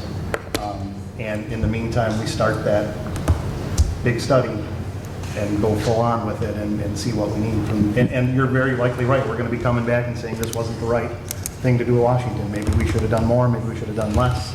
It is what it is. The alternative doesn't seem to be viable right now. More so than saying we're not going to address issues at other schools, I would like a commitment from this board that we will push forward a district-wide comprehensive plan on current space utilization and future space needs. So that way, when it does come up, we're not back here or another board is back here saying, well, we don't have the time to wait. We have to do this school now. We'll do the next one. The reason why I'm so sensitive to it is because I was the guy that sat on this board 4 years ago and said, no, let's not do vestibules. And then I looked at the rest of the board and said, if you approve Washington, you will have no choice but to approve every other school thereafter without a full-blown plan, because you're not going to give one school something and not the other. And it happened. Though. I mean, I don't think we would be forced to. The vestibule issue is separate. I understand why, you know, we wanted that at every school once you started that process, but it's not like every school needs the same thing that Washington had. And when both of you say that the ship has sailed, I think it's not like we're going to exclude any talks of Washington when we talk about the comprehensive plan. I mean, we only did step 1, or we're only going to do step 1 of the leveling of the auditorium. So I think there's going to be discussions about that, but I don't know if that would We're spending be in connection with the comprehensive plan, if that part might be able to wait. But I do understand how, you know, the older board members are probably scarred from the whole, you know, stuff about the vestibule and how Washington was the first one and it was, you know, very expensive. And then, So I get your point that one is a security issue and one isn't, Yeah. but the point is that when we're told that one school needs space and we give them $4 million worth of space, if we're told another school needs space and it's determined that they do need space, we are not going to be able to say, no, you're going to have to wait. Right. So When we're the going to need then is be, there, we're going to then be forced to move quickly again. And if we haven't started the comprehensive plan, we're going to be sitting here saying the exact same words. Well, we can't wait for a comprehensive plan because it's going to take 2 years and that school needs it now. And that, I don't want to be back in that position again. That's my fear, because that's exactly what happened in the past. That's exactly how we operated before. And I don't want that to be the case moving forward. Secondly, how is the motion going to be presented? Are we going to be voting on Washington? Are we going to be voting on whether Washington gets something, or whether we already voted that they're getting something, we're just voting on this specific plan? No, but right now, Washington, there's been no action by the board to give Washington anything other than leveling the floor in the auditorium. Tonight, the potential action item is to authorize the architects to move forward with the plan that's sitting in front of you. They're still going to have to come back with bids. They're still going to, Right. there's a lot of moving parts to this left still, but this gets the ball rolling and gets us on a timeline that potentially has this done in time for 2021.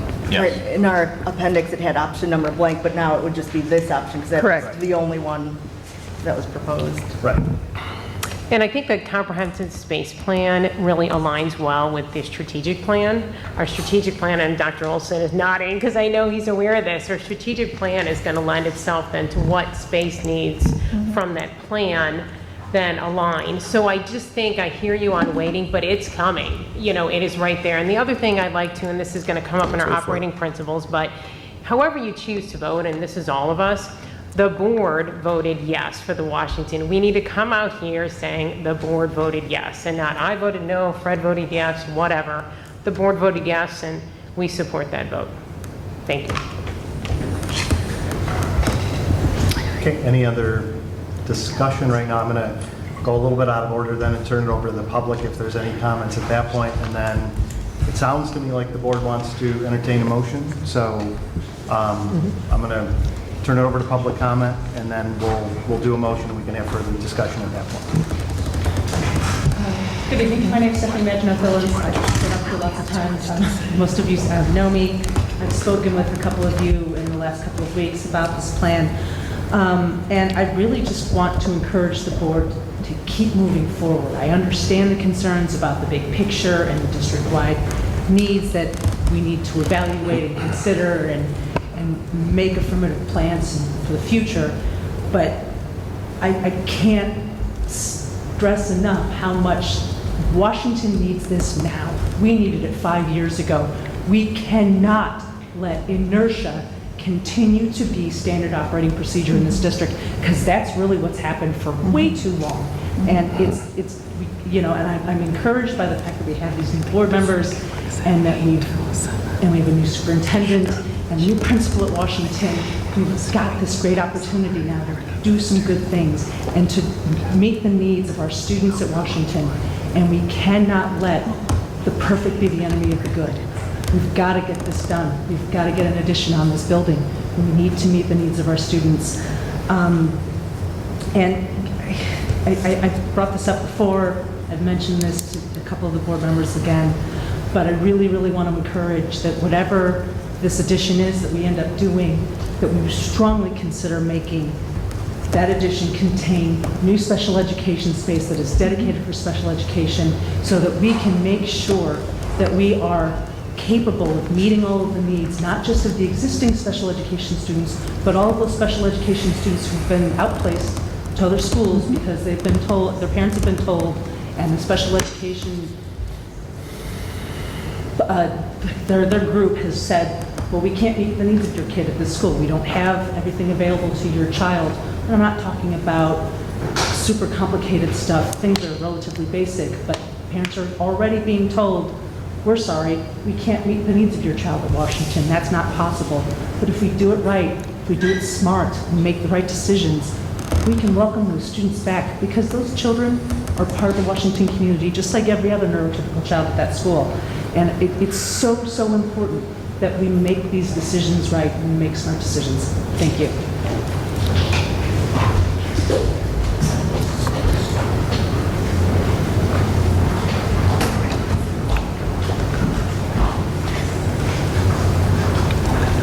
Hi, I'm Vanessa Hill. I have a third grader, soon to be fourth grader, sorry, at Washington and a future Washington Wildcat. I would say we all agree that the district needs a plan and needs to be more strategic about how we're going to move forward and meet the needs of the kids. But I would argue that the state of Washington right now actually limits how you would, really enable any plan moving forward. You're adding 4 classrooms, some bathrooms, and some small group space. I think those spaces will actually allow you to be flexible enough to meet whatever strategic goals that we decide make sense for this district. Right now, you have no flexibility in that building. You have no ability to change the way that we teach reading, math, anything else. You're stuck. We need the space to be able to do anything. And so while I appreciate that there does need to be a high level, right now you don't have any flexibility to do anything in that building. This will allow you some flexibility to meet the needs of the kids today and determine how this building works moving forward. Thank you. Thank you. Any other comments on this before we? I just have. You're not in the public, Larry, so. Yeah, I know. I'll wait my turn. No, go ahead. When I think April, a couple of years ago, when we came on the board, one of the first comments that I made was the buck stops here. Buck's going to stop with this board. We can make life better for the next boards. I fully intend to do that. I campaigned for full-day kindergarten when I ran for the school board, with the intention of, before I left my 4 years, to have a plan or some way to move forward with that program. But it was like maintenance. Fred remembers I whispered in his ear, the buck stops here. We're going to fix it, we're going to pay for it, we're going to do it, and we're not passing it to the next board the way we got that potato passed to us. We're going to fix Washington. It needs to be fixed. We need to vote on this, and let's get the show on the road. Okay, well, I hear someone shaking to make a motion, I think. I move that the Board of Education Community Consolidated School District 64, Park Ridge, Niles, Illinois, authorize Studio GC Architects to begin bid preparations for option, I assume it's 4-1 and 4-2, addition at Washington School. Is there a second? Second. I got two. I think Rebecca beat you too. I got it, Rebecca. How dare you? So it's been moved and seconded. So any other comments from the board for the moment before I want to just give another opportunity to the committee if there's anyone else after hearing everything you've just heard, anyone else in the committee that wants to say anything or anyone to go. I have to say, our building has been at capacity for a long time. We've made concession after concession, moving into ridiculous spaces at times, using the hallways. And I agree with Mr. Sotos. You do need to have a comprehensive plan, but we needed this, like Mrs. Thillen said, about 5 years ago. And we need to get it done. So any other than just the philosophical, any other concerns? I mean, I know we still have time to play with this a little bit more, and we are in fact going to meet as a committee again to tweak. But is there any other concerns from the committee on what's been put in front of us tonight that the board has that you want to talk to the board about before we vote on it? Sorry. I don't have any concerns. I just want to say I really appreciate, and I said this in the meeting, that you listened to the community, that we didn't want classrooms without windows, and we've gotten a plan now that really makes sense for our immediate needs. It does give adequate light, and it gives us a lot of flexibility within the school to have play with what we need as enrollment can go up and down to kind of.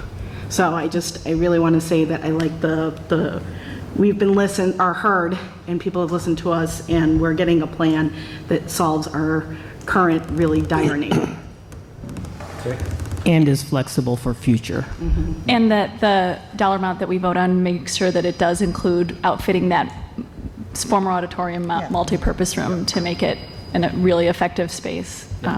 And I'm glad to see that when we talk about that meeting in classroom A, and it looks like Rick C as well too, you're gonna have the infrastructure there to put the dividers in if you want them down the road. But this is just, as we talked about in the meeting, putting structural stuff in the ceilings and the walls. We're not actually putting the dividers in. Rick, I mean, I probably will have them do that even if we do it as an alternate, that we would go ahead, and we had kind of talked about that at the meeting, to put the wall in at least 2 of these spaces just so we're ready to go. And we had talked at the meeting that it would be the appropriate type of accordion wall. It's not going to be soundproof, but it's not, if you've been in the ESC, it's not like that one where if I laugh, I'm interrupting your meeting in the next room. Right. So the numbers you floated a little while ago included at least the infrastructure and the walls to do that. Yes. Cool. Okay. I have a couple of questions before I vote. Yep. One, is the cost of the multipurpose room fitting the multipurpose room with what it needs to be a full functioning space for performances included in this 4.2? It is not. It is not. Do we have a, do we, off the top of your head, do you know that if we need to add another addition to Washington, if we're going to have some concerns with MWRD taking up more permeable space?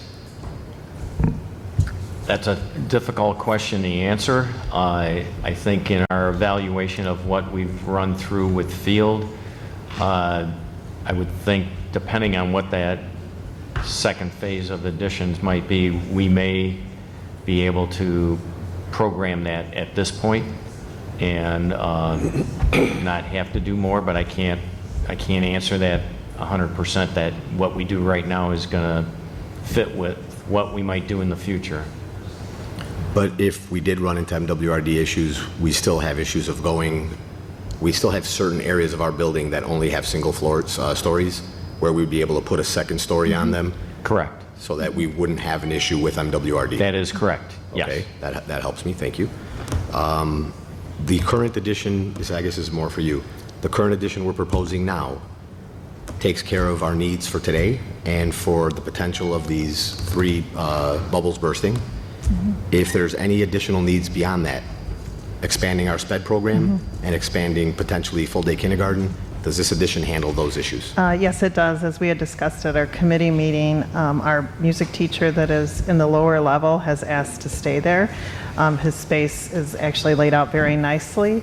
We will be moving our part-time music teacher into a space. I'm not sure if it'll be one of these spaces, but into a space. And my hope is that we can work the schedule so that we could have the part-time art teacher also use the space. But that'll need to work with the principal on that.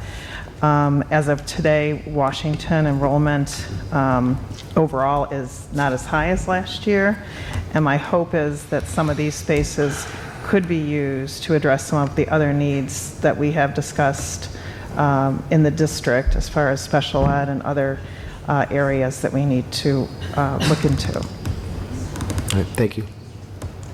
Okay. Any other questions, or we're ready for a vote? Let's vote. Okay, call the question. Little, Yes. Sotos, I'm going to turn on the tears. I'm going to play the Jeopardy clock. Would you like to pass for the moment? If the rest of the board would allow me to pass, that's Sure. okay. Okay. According to the random rule, call you're next, but anyway. Okay, then you know what? Yeah. No, I want to stand on my own. I'm sorry. I'm sorry to anyone who's not going to be happy with this, but I just can't. I'm sorry. I know Washington needs it, and I know they need it bad. I can't. I'm afraid that it's not going to be enough for them. I really am. I'm afraid that this is not going to be enough for the future needs. So I'm sorry. No.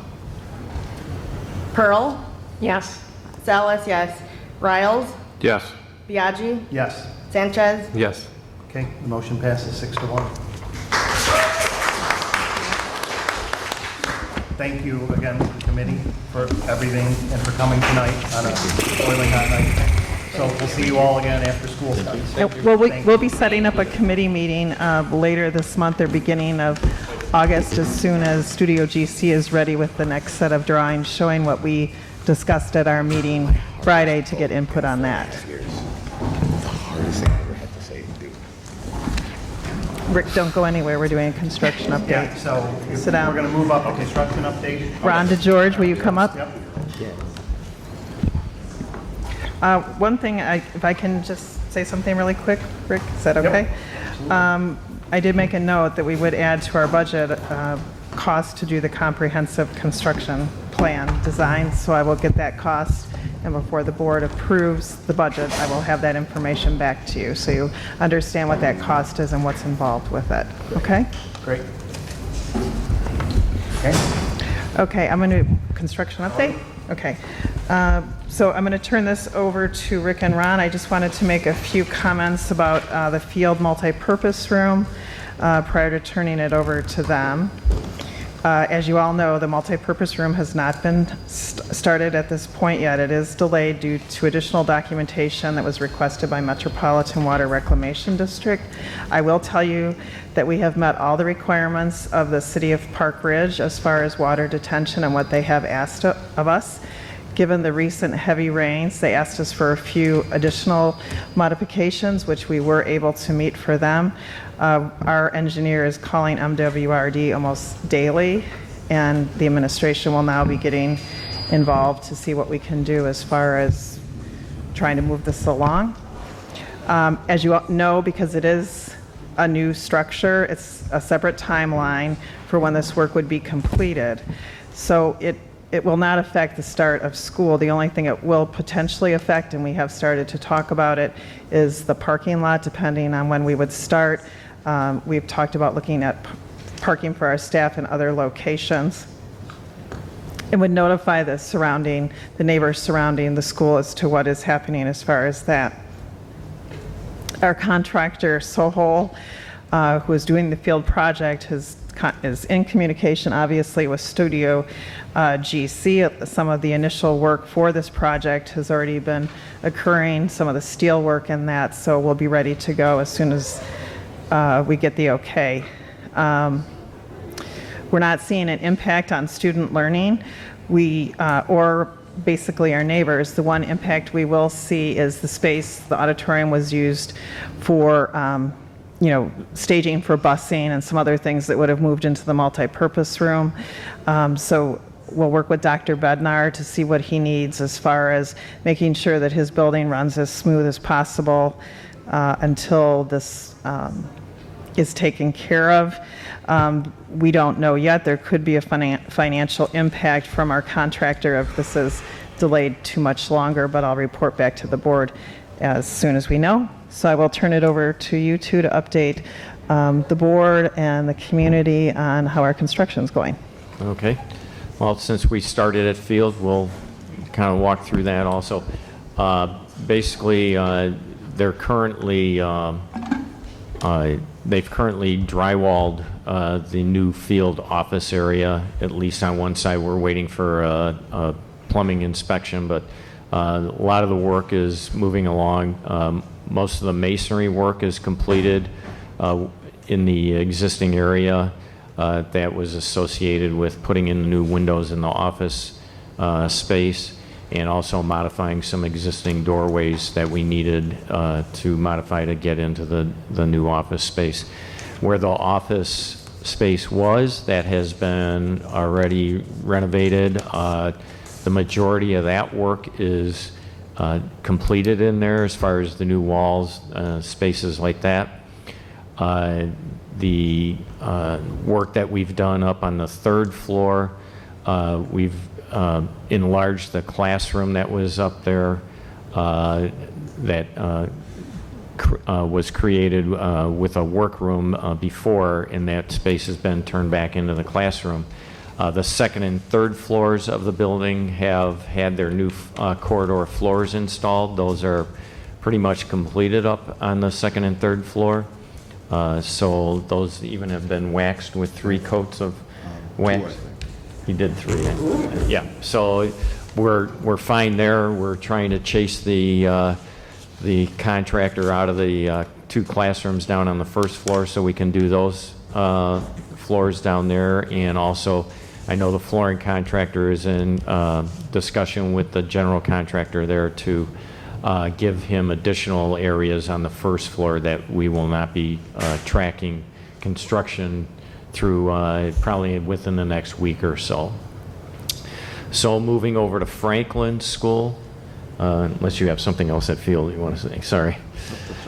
Moving over to Franklin School, the new main office area is in similar shape as far as drywall has been installed in the new walls and everything there. I believe we passed our plumbing inspections over there. The classrooms that were modified, those were being, we had some additional wall repairs that we had to do at those classrooms and the old office area. That is being finished up. Many of those areas are probably just slightly ahead of schedule or right there. Our biggest thing right now is we haven't done any of the flooring because it is a single-story structure there, and we're kind of in all 3 wings of the school there, so we've held the flooring contractor off to facilitate getting as much done before we start laying the new floors in there. So we feel pretty good about that building. Moving over to Emerson. All the fire damage has been repaired? The fire damage itself has been repaired. I believe there's still electrical work that needs to be completed. The switchgear has been ordered. We're just waiting on the switchgear to come in for that to be swapped out in that back mechanical room. And our insurance company has authorized all of the work right now between 2 of our contractors, the electrical and our fire company. we're at 100,000 with just those two right now, and the insurance company has approved both of their scopes of work. So Franklin is going well, I think, also. Emerson, the sprinkler heads that we had contracted for, that was starting this week, I believe. Next week? After the 12th. Okay, I'm sorry. So we had signed a contract to have all the sprinkler heads replaced at Emerson because they were noted previously that they needed to be replaced. Right, it was a recall that was done on the sprinkler heads years ago. So that is starting as we complete summer school there. So they have assured us that everything will be done before school opens up. Emerson also, we finished the LRC painting this past week. It looks amazing now. Been brought up to the design that we envisioned last year when we renovated the space and added the additional classroom up there. It looks like a completely different space now that it's all been painted and everything. Let's see, moving over to Carpenter, I guess. Carpenter, that secure vestibule area in renovation of the nurses area up front, that again has been all studded, and I believe they were starting drywall there. I haven't been there yet this week. I'll be there tomorrow, but I believe they were starting drywall there yesterday. So that work is ongoing. Again, I believe the inspections that we were required for the plumbing have been accomplished. Those spaces are coming along nicely. We've done a lot of the flooring there already because our construction work is kind of isolated up to the southeast corner of the building. The corridors in that school have pretty much been taken care of except for the areas directly in front of the construction space at this point. So the flooring contractor has done a great job in kind of getting a big jump on that school. Also, we've had new casework that's been installed in the maker space over at Carpenter, so they'll have their space completed as they come back to the school year with the modifications that we looked at during the school year last year. Then moving over to, I'm trying to think, Lincoln. Lincoln's third floor, the corridor has been installed over there. Once again, I'm not quite sure if they've started the drywall yet, but Friday, he was getting ready to start drywall. Okay. So we relocated the walls to the industrial art spaces to allow our corridor to pass through properly, which was one of our large life safety items on the schedule. We've also done work in the kitchen by providing new air conditioning down in the kitchen, both for staff in the work area and also for the students in the space. That work is being accomplished. We're getting pretty close to being able to start that mechanical unit system up. Also, we have a new exhaust system in the garage area that is being installed under life safety items also. Then we turn over to the LRC space, which is being done where we're providing new air conditioning for that space. We're waiting for the delivery of the rooftop unit there, but a number of the connections to the ductwork have already been done, and we're just waiting for the completion once the new unit shows up for the roof. Washington School, we are currently, the LRC was demoed probably about 2.5, 3 weeks ago. Last week, contractors got in there, completed demolition of the ceiling. They've now started rebuilding the space. where we're building a small office for staff there, also opening up the wall to the classroom that's in there a little larger, to have some larger windows in there for some additional shared lighting through the space. Basically, we're on schedule with that, and that should be pulling together in the next 3 weeks. We believe that our furniture, which we've been holding back, we keep getting bugged by the supplier of that to when can we deliver, when can we deliver. We've kind of given them that delivery date so that it can be put back together. The multi-purpose auditorium space, that was, all the chairs have been removed in there. The contractor has gone in there and removed the stage. They had to make a final measurement of the height required for the geofoam that goes in so that they can level the floor. And so he's waiting for delivery on that material.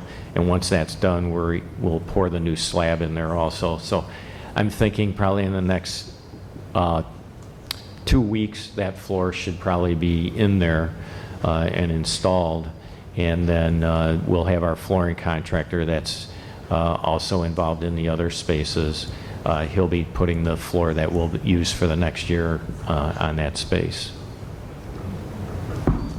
Covered it very well. Okay, so. One other thing quickly on the Washington, hopefully I'm not stealing your thunder here. The board had allocated $300,000 for the bid for the auditorium work, and we came in at 103. Am I right? Am I remembering right? I think it was 130 something, if I remember right. 102,000. 102.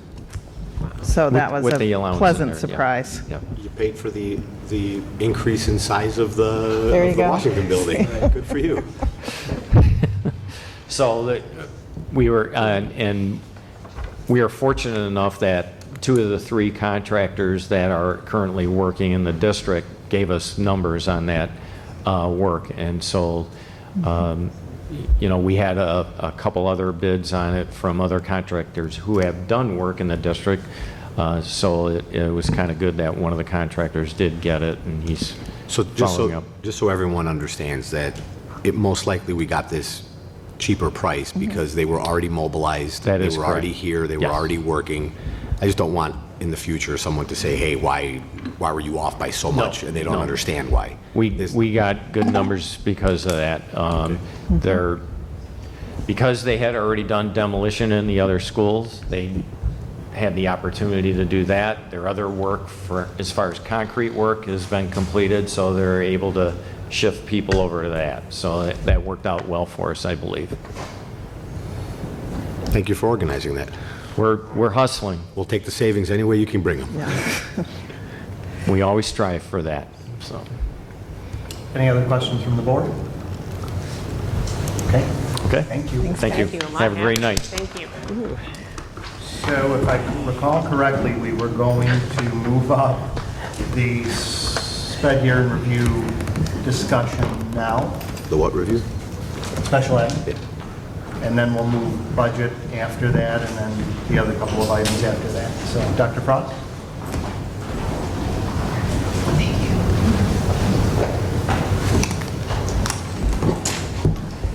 And just so while you're getting set up, just so we're clear, because I noticed, for whatever reason, I thought we had actually struck it from the agenda, but there is still an action item, or there is an action item, an agenda item for the future of the discussion of the future of the Special Education Board Committee still on here. And again, I remember a conversation a few days ago that we were going to pull it, but we have officially pulled it, just so we're all on the same page from this agenda tonight. We are not going to be discussing that. All right. Good evening. It is my pleasure to present to the District 64 Board and the Park Ridge-Niles community the end of the year 2018-19 Special Education Report.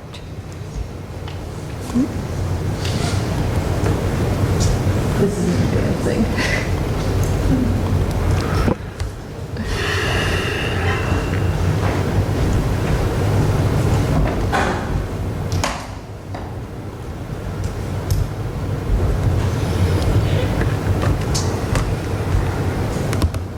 Let me just.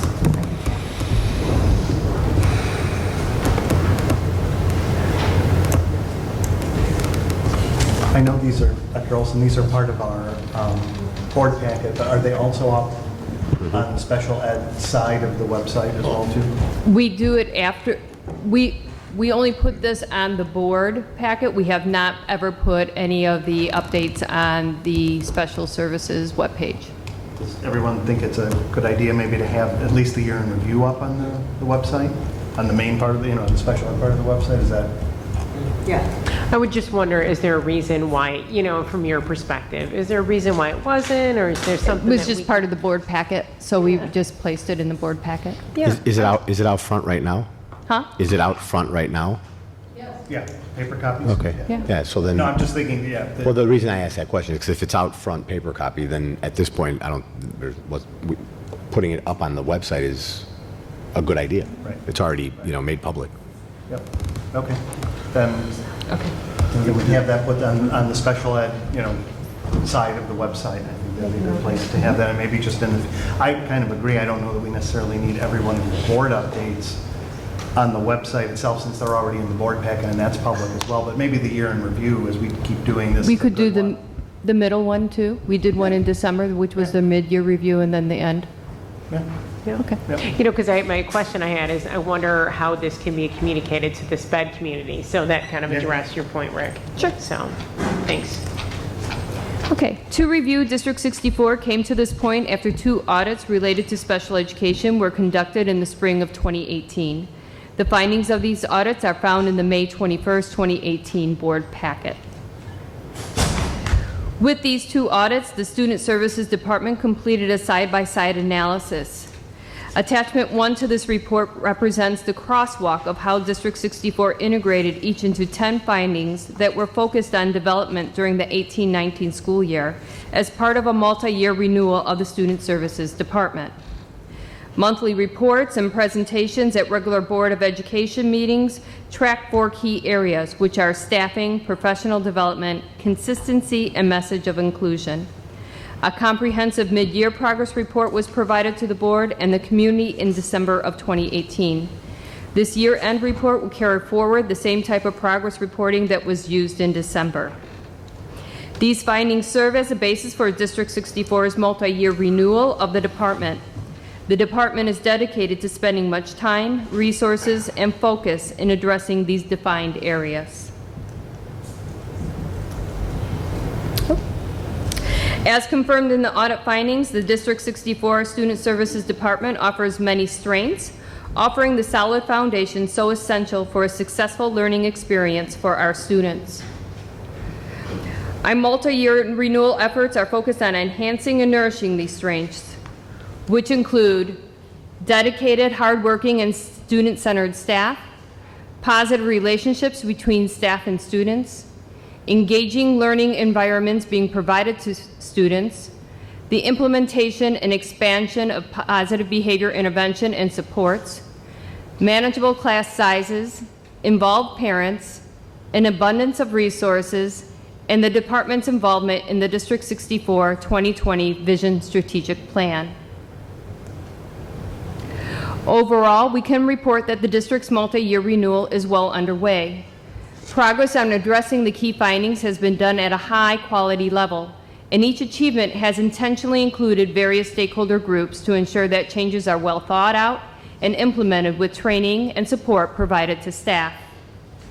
In reviewing the work done this year, the following 4 accomplishments stand out as the most critical. The first one being the development of a curriculum map with the special education teachers for launch in the upcoming school year. The map ensures that appropriate and rigorous curriculum and materials will be provided to our students with special needs.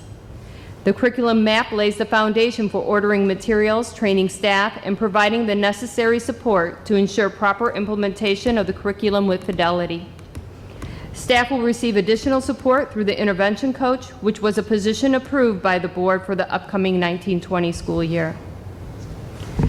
The second major accomplishment was the development of the new Section 504 manual for families. A new version of our 504 manual was created to be shared publicly for the first time to clearly identify the processes and procedures related to the district's 504 plan. It is hoped this manual will be helpful to families whose students may qualify for 504 services by offering an easy-to-understand summary of what may be expected. In addition, a more detailed internal guidance manual was prepared with the assistant principals, who are charged with the responsibility of implementing the process to support students at their schools. This guidance manual will be utilized district-wide to ensure consistency in identifying and providing the appropriate and needed services to students. The third major accomplishment was the extensive board-authorized investments to add more staff with specific expertise to further support our staff and students. To support staff in addressing the individual needs of students, the board approved the addition of a new board-certified behavior analyst for this past school year, among a package of new positions approved. In addition, the board has approved for the upcoming school year additional staffing, including a full-time intervention coach and an increased, from part-time to full-time for an assistive technology specialist position to address the growing needs of the district. The extensive investment in staffing over the 2-year period is detailed in audit finding number 9 of this report. The last major accomplishment that I want to highlight is the successful collaboration of parents and teachers talking together, or PT3. Building on initial groundwork completed in the spring of 2018, PT3 began the 18-19 school year with relationship-building activities to ensure group members could collaborate in addressing priority areas of interest. Later in the year, PT3 successfully addressed these priorities as subgroups produced a mission statement, parent survey, and professional development needs assessment by year end. PT3 will continue its work into the 1920 school year and will further collaborate with the newly formed All Abilities PTO, PTA subcommittee. As noted previously, District 64 identified 10 findings to focus our work during the 18-19 school year. At this time, I will provide a detailed but concise report of progress on each finding. Our first finding related to providing strong systemic professional development opportunities throughout the buildings and District 12 staff. To date, District 64 has held 32 professional development trainings in-house for staff. We've held 3 trainings for parents. We've encouraged collaboration across disciplines. We've provided opportunities for staff to attend various professional development trainings outside of District 64, and we completed a staff professional development needs assessment for use in planning for the 1920 school year. Audit finding 2 addressed the visibility and accessibility of our special education administrators and the need for them to be instructional leaders. To date, the Director and Assistant Director of Student Services have been actively involved throughout the 18-19 school year by attending and participating in 504 and IEP meetings, meeting with teams and related service groups, visiting schools and classrooms. Additionally, monthly meetings occurred this year and will continue with the special education coordinators. The special education coordinators are scheduled to be in their assigned buildings approximately 2.5 days per week. This was made possible by the hiring of an additional special education coordinator at the beginning of the 18-19 school year. During their time in each building, special education coordinators hold staff, team, and IEP meetings, as well as engage in various other activities that are in coordination with the building administration. Audit finding 3 related to developing and implementing ongoing vertical articulation and communication. To date, District 64 has instituted various communication practices for staff and parents. This includes updating items in the Student Services portal for staff with training presentations, releasing a bi-weekly newsletter to staff called Snapshots, and updating the parent website. We've also reviewed and memorialized policies, procedures, and practices for implementation. And we've also increased our use of Embrace for state documents and data reporting. Audit finding number 4 had the department reviewing, revising, and building systems. To date, District 64 has created a final Section 504 public manual as well as a guidance manual for assistant principals. We finalized the reading and math curricular programs for special education classrooms. We've begun reviewing and updating the MTSS process, and we've begun developing procedures for maintaining school records. Audit finding 5 related to defining transition processes for students. To date, District 64 has determined a need to establish a beginning of the year meet and greet for students. We've developed early childhood to kindergarten and 5th to 6th grade transition processes. We've begun discussing and instituting more efficient measures to communicate with District 207 regarding 9th grade transitions. And we've relayed expectations for students from outplacements returning to District 64 within IEP meetings. Audit finding 6 related to expectations of our co-taught classrooms. And to date, District 64 has offered 3 different trainings to teachers in co-teaching environments. Finding number 7 related to establishing programs for inclusion for students. To date, District 64 has begun developing a disability curriculum awareness, created a district-wide Special Olympics team, and additionally, we have other celebrations of inclusion to acknowledge at individual buildings, such as 2 field students who planned and facilitated an after-school party for students receiving services within the instructional classroom. And this event was held for the students and for their siblings.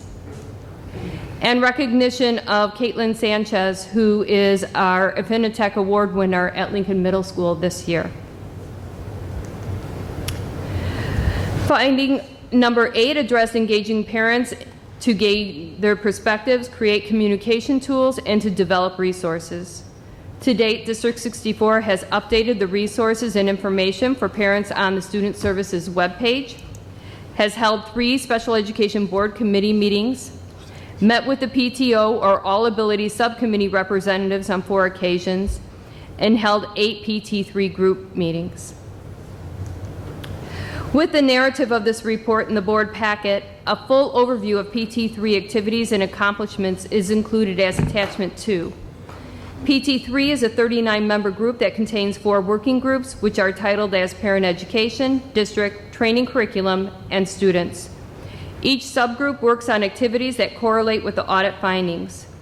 Major items that were completed this year include a special education mission statement, a parent satisfaction survey, and a professional development needs assessment for District 64 staff. I want to spend some time summarizing the results of the parent survey. The parent survey was distributed by email to every parent that has a child in District 64 receiving specialized services, whether they are within or outside of District 64 schools. 108 responses were received, yielding approximately a 10.86% response rate. The key findings from the parent survey indicate very high approval of District 64 special education services and improvement actions.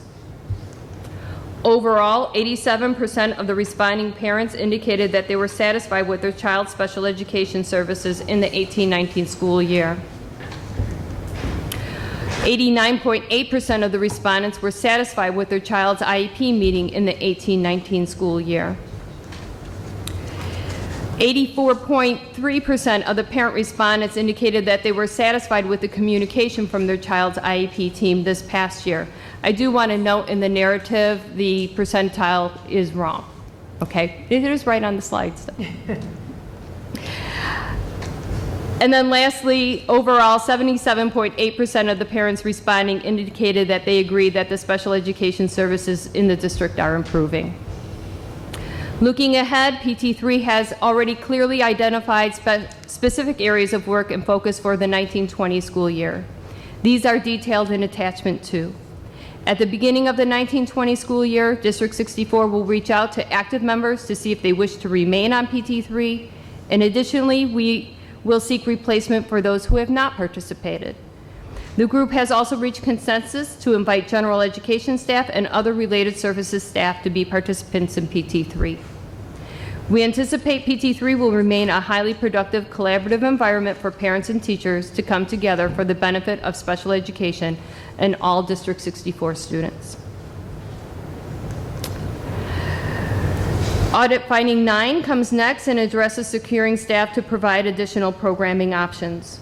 To date, District 64 has hired additional special education staff at the beginning of the 18-19 school year.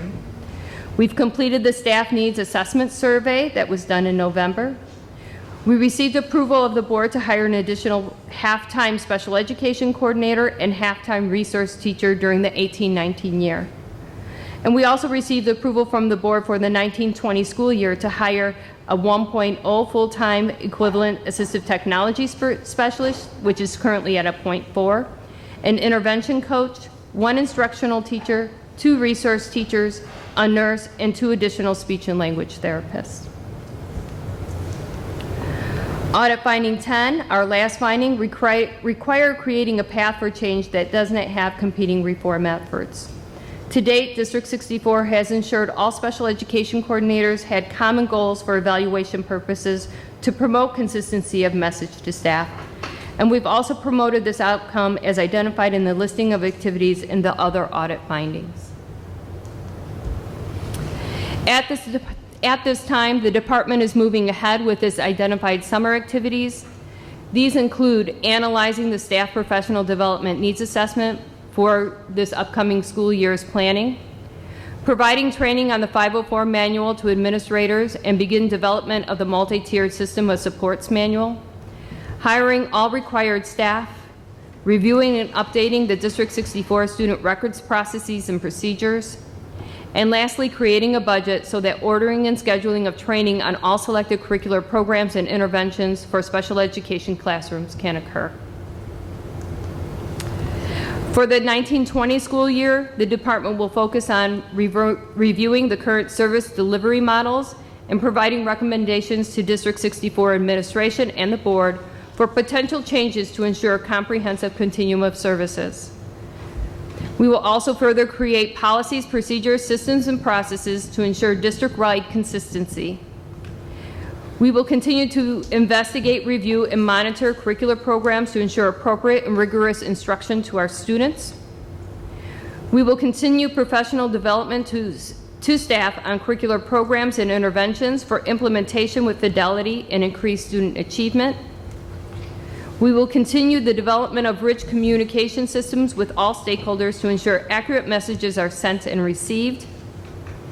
We will implement activities that promote an inclusionary mindset and positive outcome. We will develop tools and resources for parents to promote positive homeschool community relationships. And we will continue collaboration with parent groups such as PT3 and the All Abilities Committee to ensure aligned perspectives and a positive working relationship. This concludes the department's year-end report. Are there any questions that you might have? I have a question. So for the past year and then the next year, you're talking a lot about the updating of the policies, practices, and procedures. That's probably one of the most important things that's happening here. Would you be able to describe generally what that entailed for the prior year and then what you envision for 2019-20? Sure. Actually, this past year, and we've already started with some summer work, is looking at our press policies and procedures, making sure that they are in line with what our practice is, and also making sure that they are updated. So you do have 2 of them in your packet tonight that we're asking for approval for. One is specifically related to the 504 manual that I would like to include within that manual for parents. The other one has to do with early entrance.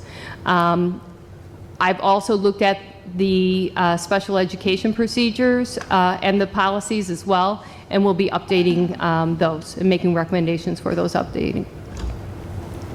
Right, that's what the question was about, was that. I mean, just generally, you don't have to, list every single one, but, those internal ones, not necessarily the press ones, but, because I think looking at the LMT audit, I'd say like a third of those had to do, a third of the issues that Lisa Harrod identified had to do with, that issue specifically.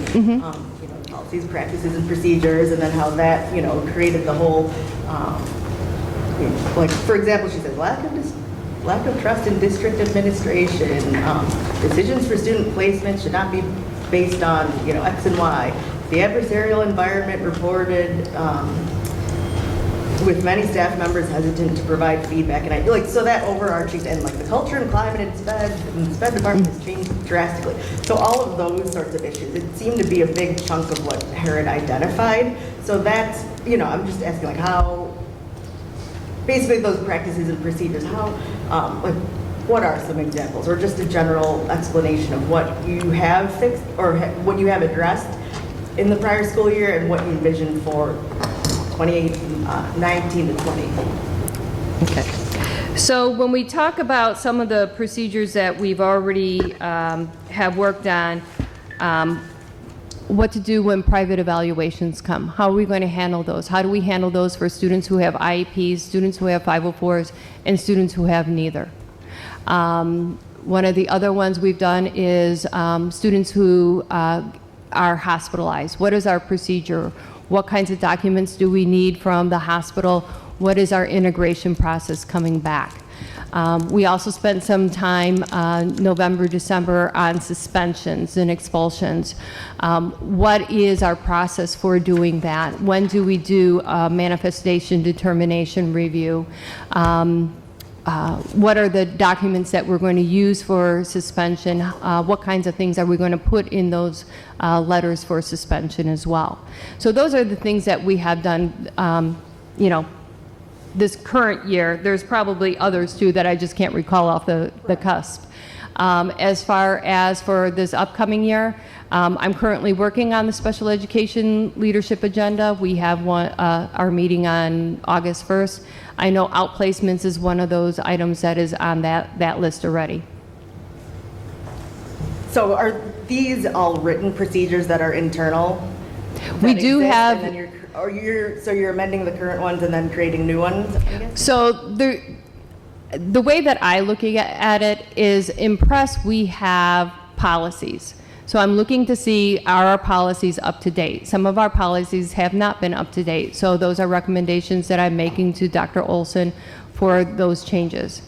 Some of the procedures are not up to date. So again, I'm making recommendations to Dr. Olson as far as what kind of changes need to be in those procedures. Then there's implementation of those procedures, which happen through manuals or through guidance documents or through internal memorialization of what our processes are. So I'm looking at basically 3 prongs in doing that. Okay, thanks. Because I remember that the SPED issue, it was bubbling for a while, but the main issue was the 5th grade placement one that I think caused a whole bunch of parents to, come together and start going to all these meetings and that sort of thing. And I think that's, and I think the board was kind of disappointed that they weren't given the heads up first and that they heard from the parents instead of from the administrators. So I think, I guess with the whole improved communication and that sort of thing, it would be good to, talk about those important issues and the policies and things like that. And I mean, we like your PowerPoint presentations. They're good and they're informative, but I think we want to go, I think we want to know more about like the policy and that sort of thing, and addressing the Herod points that she made. And I know that the presentation was very positive too, but then we would also want to know, what are some obstacles? What do you need from the board? What, what is something that you expected more improvement on in the prior year, but you weren't necessarily able to accomplish it? So just more of like an analytical, like an analysis, or I wouldn't say necessarily a critical or criticism, but maybe a critical look at what has been going on. And I know from a lot of SPED parents that they have been, listening to your updates, and they are helpful, but I think they want to hit the issues a little deeper than they've been touched upon previously. So, I'm not quite sure what you're asking for the board, and maybe I need some more board direction as far as what kinds of documents that you guys would like from me. But when we do one of these items, that has been provided in the board update. So when we did the transitions process from early childhood kindergarten, 5th to 6th grade, I didn't realize that you wanted those documents. And if you do want those documents, just let me know. I can share those with you. Well, with that was, I think, an important, I think that that was like a policy decision. So at that, I mean, obviously, we're not going to look back and what happened before with the prior consensus on that. But I mean, I think.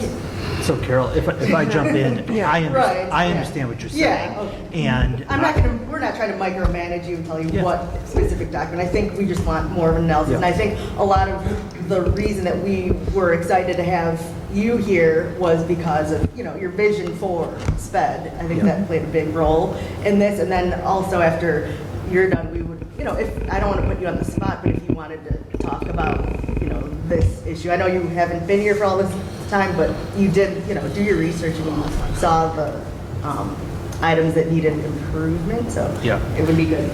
So, so I think first of all, I think you're making very good suggestions, and I think the next time that Dr. Frost presents, we could include some of those pieces. And I was trying to jot some things down while you were talking, but if you could send us like a list, just kind of some of those things that you just ran off, that would be really good, so that we come with what you want, so that you can hear those pieces too. And in respect to your second part, Dr. Frost and I already have an appointment now to sit down this week to go through this. I kind of wanted tonight to happen so that I could see the report, see what the board's questions were, see where we're at, and then Leanne and I can sit down and go through in a little more detail, so that I can get up to speed and I can understand.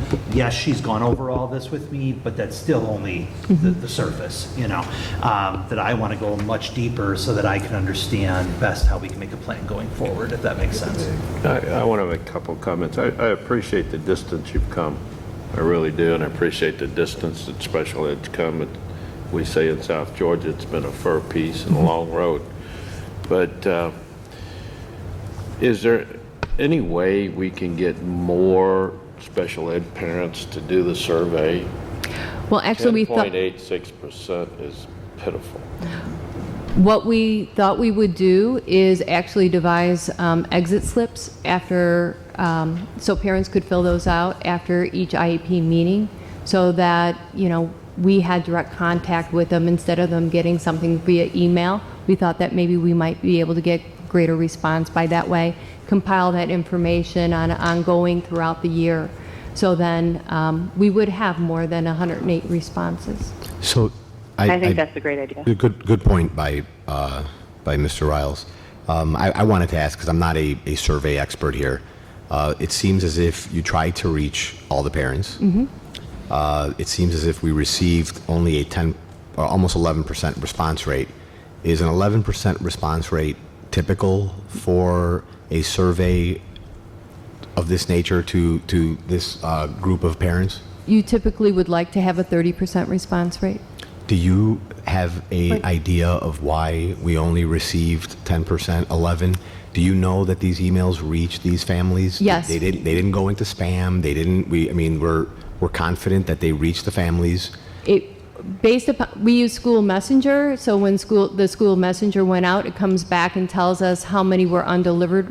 And if you look in the narrative in the board packet, it'll tell you, I think it was 83 that were not delivered, but there was like 1,000 something that were delivered. Because we provided it to all parent emails, so if both parents had emails in there, then those were, the email went out to both parents. And then I noticed here where it says 108 responses were received, and then it says in parentheses, not limited to one / family. Does that mean that potentially some of those 108 responses could have had multiple responses from the same family? It would mean that they would have two. So like if mom and dad each have an email and each of them answered the survey, then that was two responses, not one. And they were counted differently. They weren't counted as a family. Correct. They were counted as individuals. Correct. So then, everyone loves to see numbers in the high 80s, 90s, even close to 100. However, in this situation, with your response, with these responses, you also were you able to garnish information? So for the 13% of people who were not satisfied with their child's special education services in 2018-19, did it come along with why? So, or was it just a liked it, didn't like it, kind of liked it, could have liked it? So there was an area at the end of the survey that parents could write additional responses, and we detailed what the information was within the board report. So I think there were 38 responses, and we detailed then, how many responses related to they need more homeschool communication, as opposed to we didn't, I think we had one response or two responses saying that we didn't finish all the items in the audit. So we did provide that information for you in the board report as well. And then, so, actually, no, that's it. Thank you. One of the efforts that I've been pushing for is the social emotional piece between gen ed and special ed.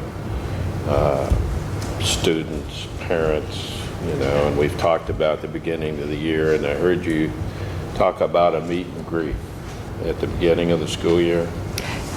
Yeah, but that's more for students transitioning, when they're transitioning to a new teacher, when they're transitioning into a new school, giving them the opportunity to come in during one of those institute days for that the child to come into the school when it's not so harried like on those first days.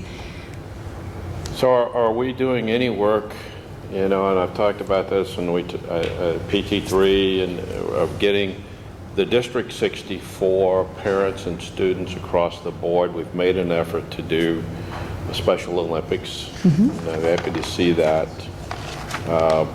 But I've been involved in special ed in other districts, and we do the Central Michigan Special Olympics at Central Michigan University in the summer. My wife and I do. And it just seems we would benefit so much if we got parents from all the schools together and special ed students from all the schools together. So I bring that up fairly often during the year. So I'd like to see something like that happen. And so what Angela will be doing is she's going to be conducting a survey with parents at the beginning of the year regarding Special Olympics, as far as, how to have it structured, what are the requirements from Special Olympics. We've even had some discussion whether or not we want to go to state. Do we want to go down to Illinois State for our students to participate as well?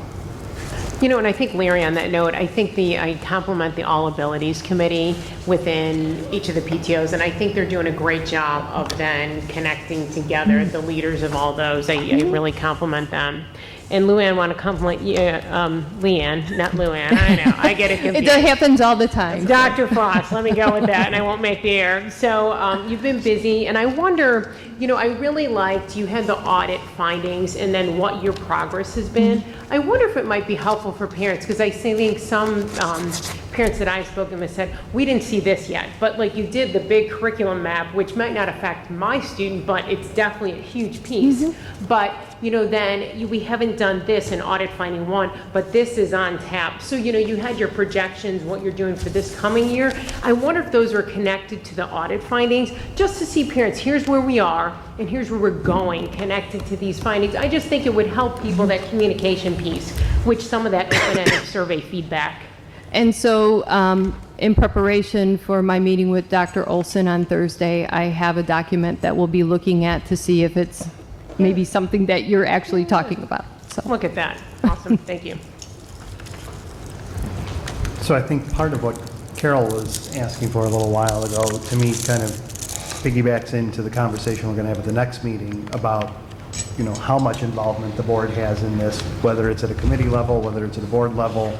I'm getting the uneasy feeling that we're starting to get the, quote, into the weeds thing here, and I'm greatly concerned about where the board's going with this, so I think that's going to go part and parcel with the conversation at the next meeting on the SPED committee, PT3, and the board's role going forward. So, anyway. Okay, thank you. Great, thank you. Thank you. All right, so in just kind of running the numbers in my head here, we've got at least an hour plus, I'm thinking, to go. Yours is going to be not particularly short, right? Operating principles is going to be 30 minutes. Mine won't be very long. We're going to just briefly talk about the revenue and kind of end of year projections right now, which are looking good. So I think depending on the number of questions, and this is not the final time the board's going to see it. So I would say 15 minutes, maybe. So knowing that, I'm sorry, do you have a comment on SPED report? Yeah, hold on for 1 second. I just want to finish this thought, and I'll have you come up. Just in case anyone needs a bathroom break, I was going to say if we want to take a recess, we can in a little bit. We'll do public comment right now on the SPED report. We don't have to. We can keep plugging along, and if someone needs to get up, we can just tell them to. So, unless anybody feels strongly, keep moving. We could keep moving. Okay. Yep. All right. Public comment on the special education report. My name is Alex Waters, and I have a 3rd grader at Carpenter.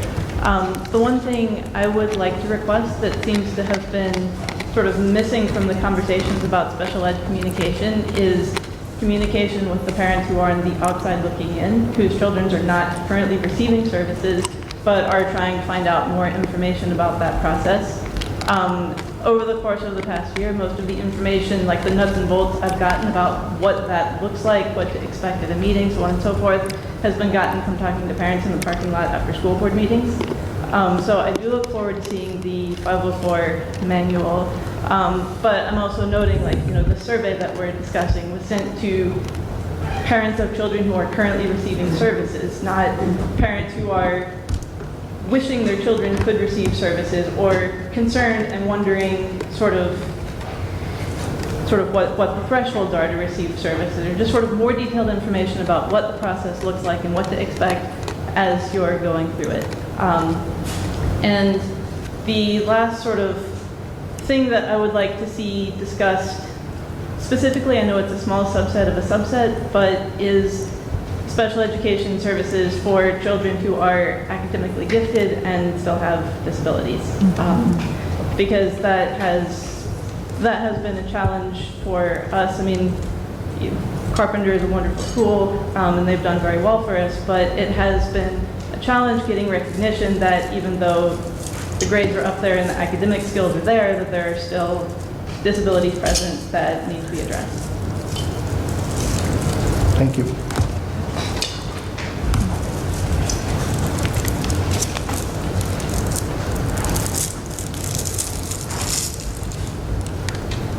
Lorena Fisher.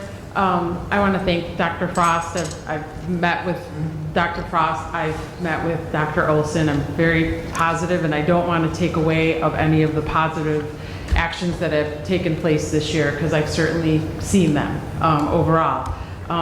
Next month at the next meeting, these group of the board members are going to be voting on the continuation of the special education board. And just by the discussion that was had, some of the points that Carol brought up and stuff, I'm one of those parents that believes there's a purpose for that board for this exact reason, for these questions that you're asking, for how the information should be disseminated. That's something that the board can, that subcommittee board, special ed board could address, and then have that summary and not go into the weeds during these monthly meetings. The survey addresses the positive feedback. I'm, just like the previous speaker spoke about, there are parents that don't know what is lacking. I don't know how to articulate that, but I see heads shaking, and if there is a small progress on an IEP, there could be a bigger progress on an IEP because we might not have the service in place currently. So the surveys in special ed, I get it. I'm not discounting it, but one of the things that I think, and I've sat down with Dr. Olson and Dr. Frost, is this multi-tiered support system. We kind of all agree that this is something that needs to be looked at. I think that is something that maybe that special ed board could kind of understand better. The other thing is, since you are, and it's, again, I'm not trying to take away from the what's gone on and the improvements that it has, but anybody that kind of reads this report, that's out there, in the crosswalk of the audit, it's kind of like audit, it names audit finding number 1, audit finding number 2, and I get that it's a summary of what the audit finding was, but it's not the actual verbiage of the audit finding. So I just want that to be clear to the folks that are voting next month, that there are audit findings, and those are the findings. And I get this is a summary of Padovic's report, and but it's not the actual verbiage of this was the audit finding. This is so. I hope you guys are understanding what I'm saying. Look at the actual audit. Those are the findings. So, but thank you.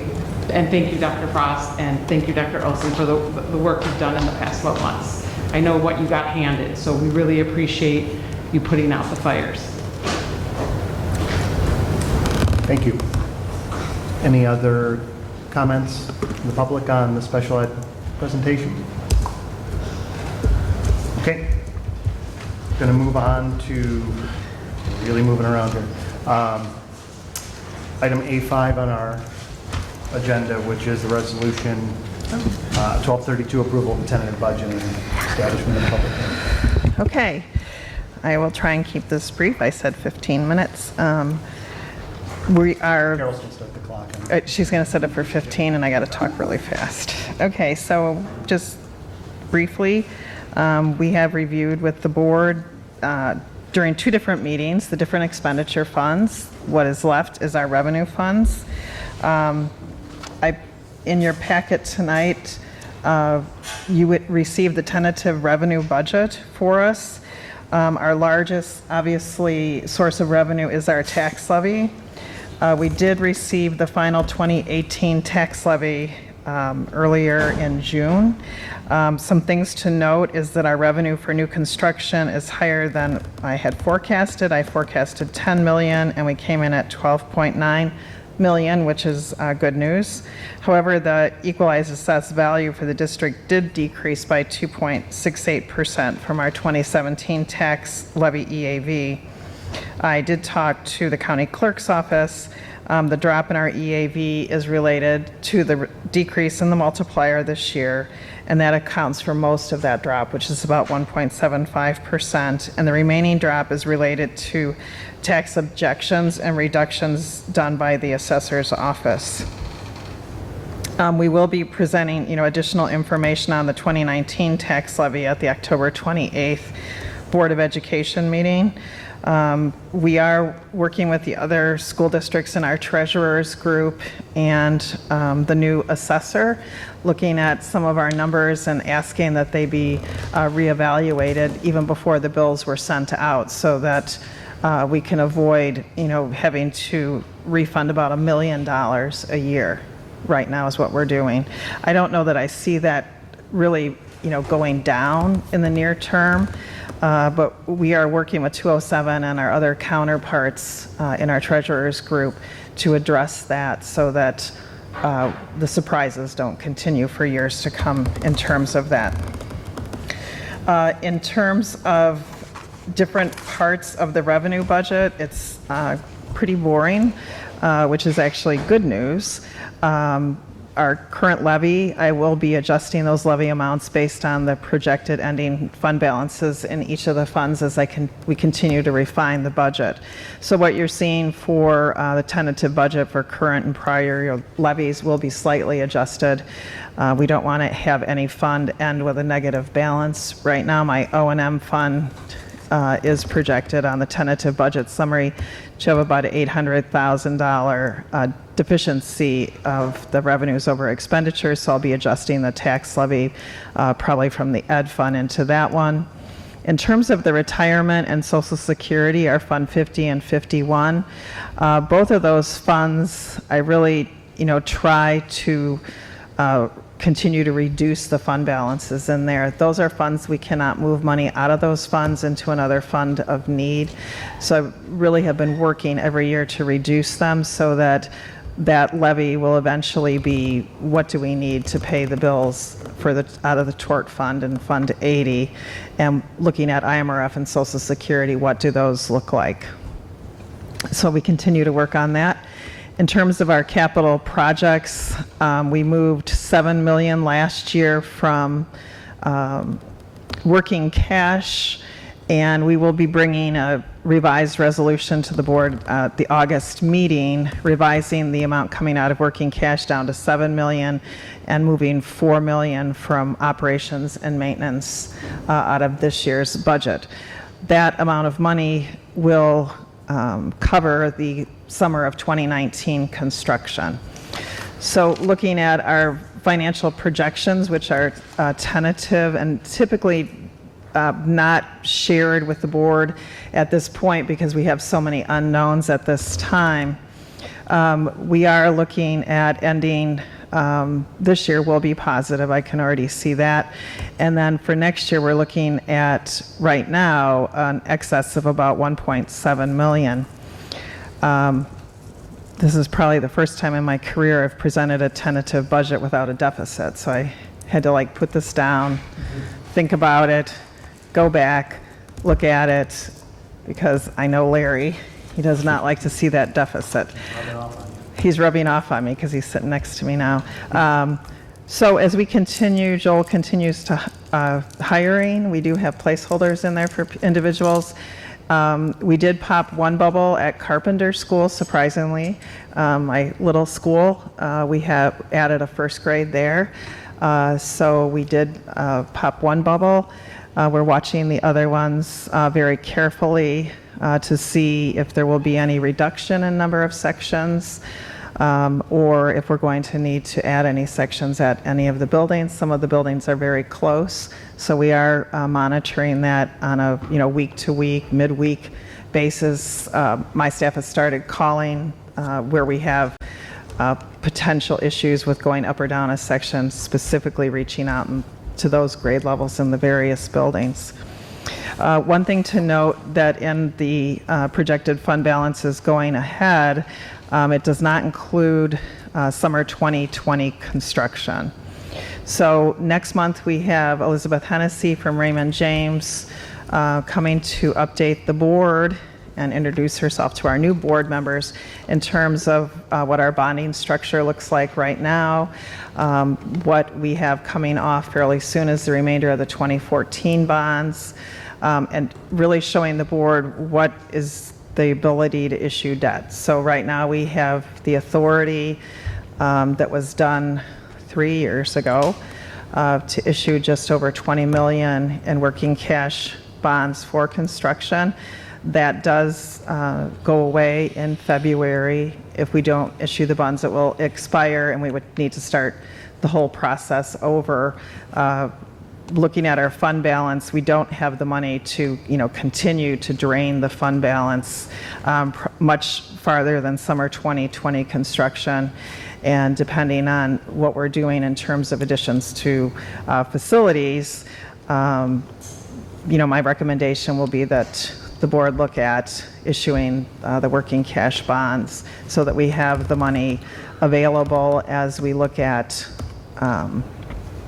construction in future years. So we'll be having that discussion. The board can decide to issue all of it or only issue a portion of it. But as we look forward to adding on to schools, we need to know where the funding will be coming from for those projects. Next meeting, will you be able to give us the numbers on what you project we'll have after 2020 in the fund? You mean as far as if we took the construction out of the... Yes. Yes, I can put that in. I was kind of playing with it, putting it in different years to see what it looked like. But what I can do is when I bring back the projected 1920 budget, we took $4 million out of O&M.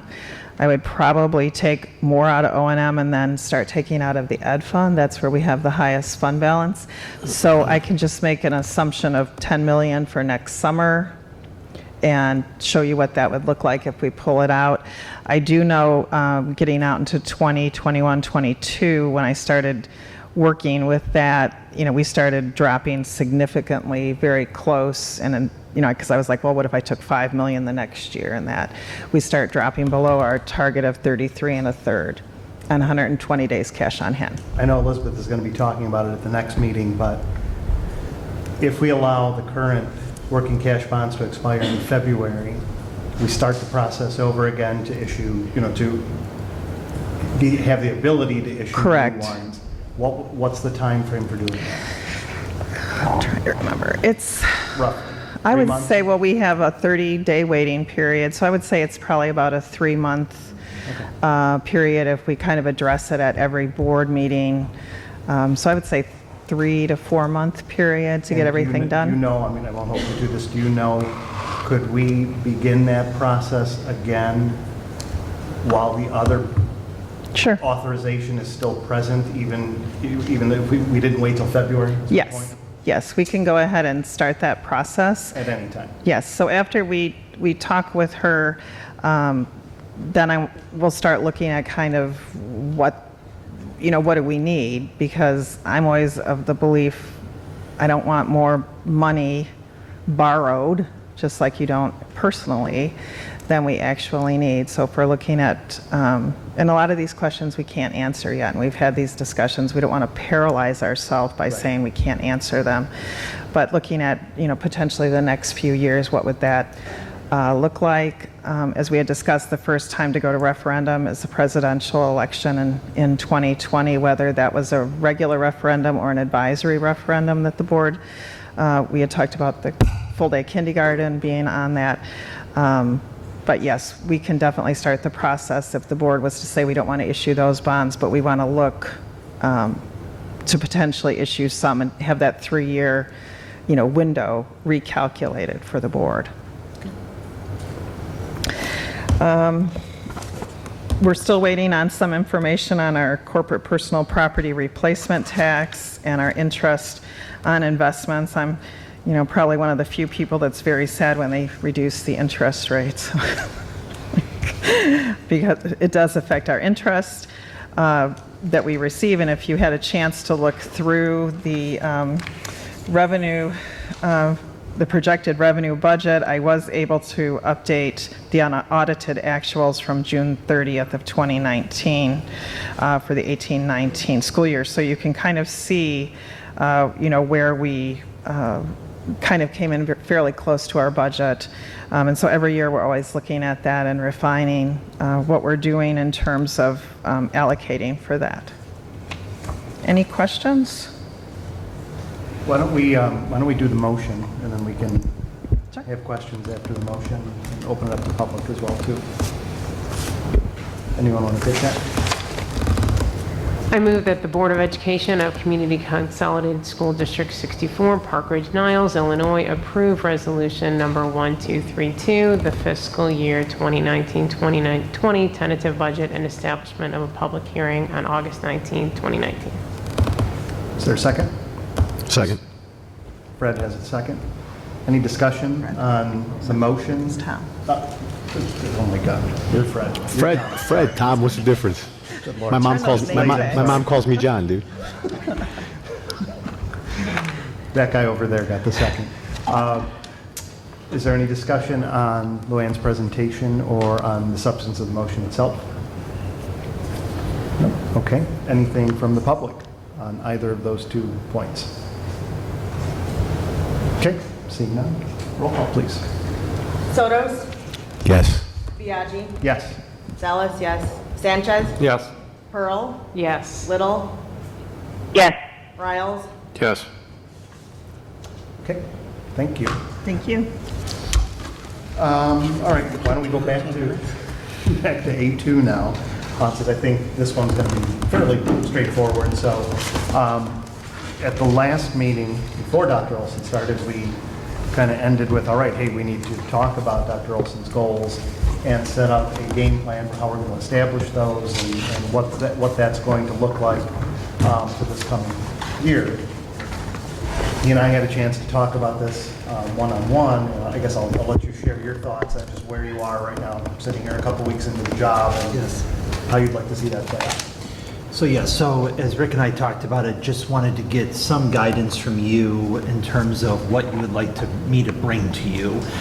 Do you want me to bring to you an evaluation document and some recommendations of what I think my goals could be?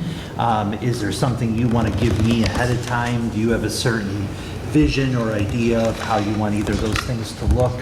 So I just thought I'd seek your guidance first. I don't want to let it go too long, but at the same time, I thought if I had that information from you, then perhaps I could bring something to you at the next board meeting. And I guess as a new person, what has this board done with superintendent evaluations in the past? Like, what's been the timeline? Has there been a tool used? Go ahead, Rick. Well, the only guy who would know is Fred down there. Because Larry, Fred, and I did not participate in a review of Dr. Hines while we've been on the board. So, Tom, the last one that was done was with you. So you're asking how did we do the review or what was presented to us? So from both, right? I guess both. I think, So this Lori is one would of be- our, Lor- can I finish, please? This is one of our roles, I think, as a board. It's one of our 7 roles is to evaluate the superintendent. And that, Rick and Larry and Fred haven't done that. I think we're missing the boat on what our role is and why it's part of our role. So I want to know what has been done in the past, and do we keep any of that, or do we start over with the evaluation process? So I guess I would only correct one thing.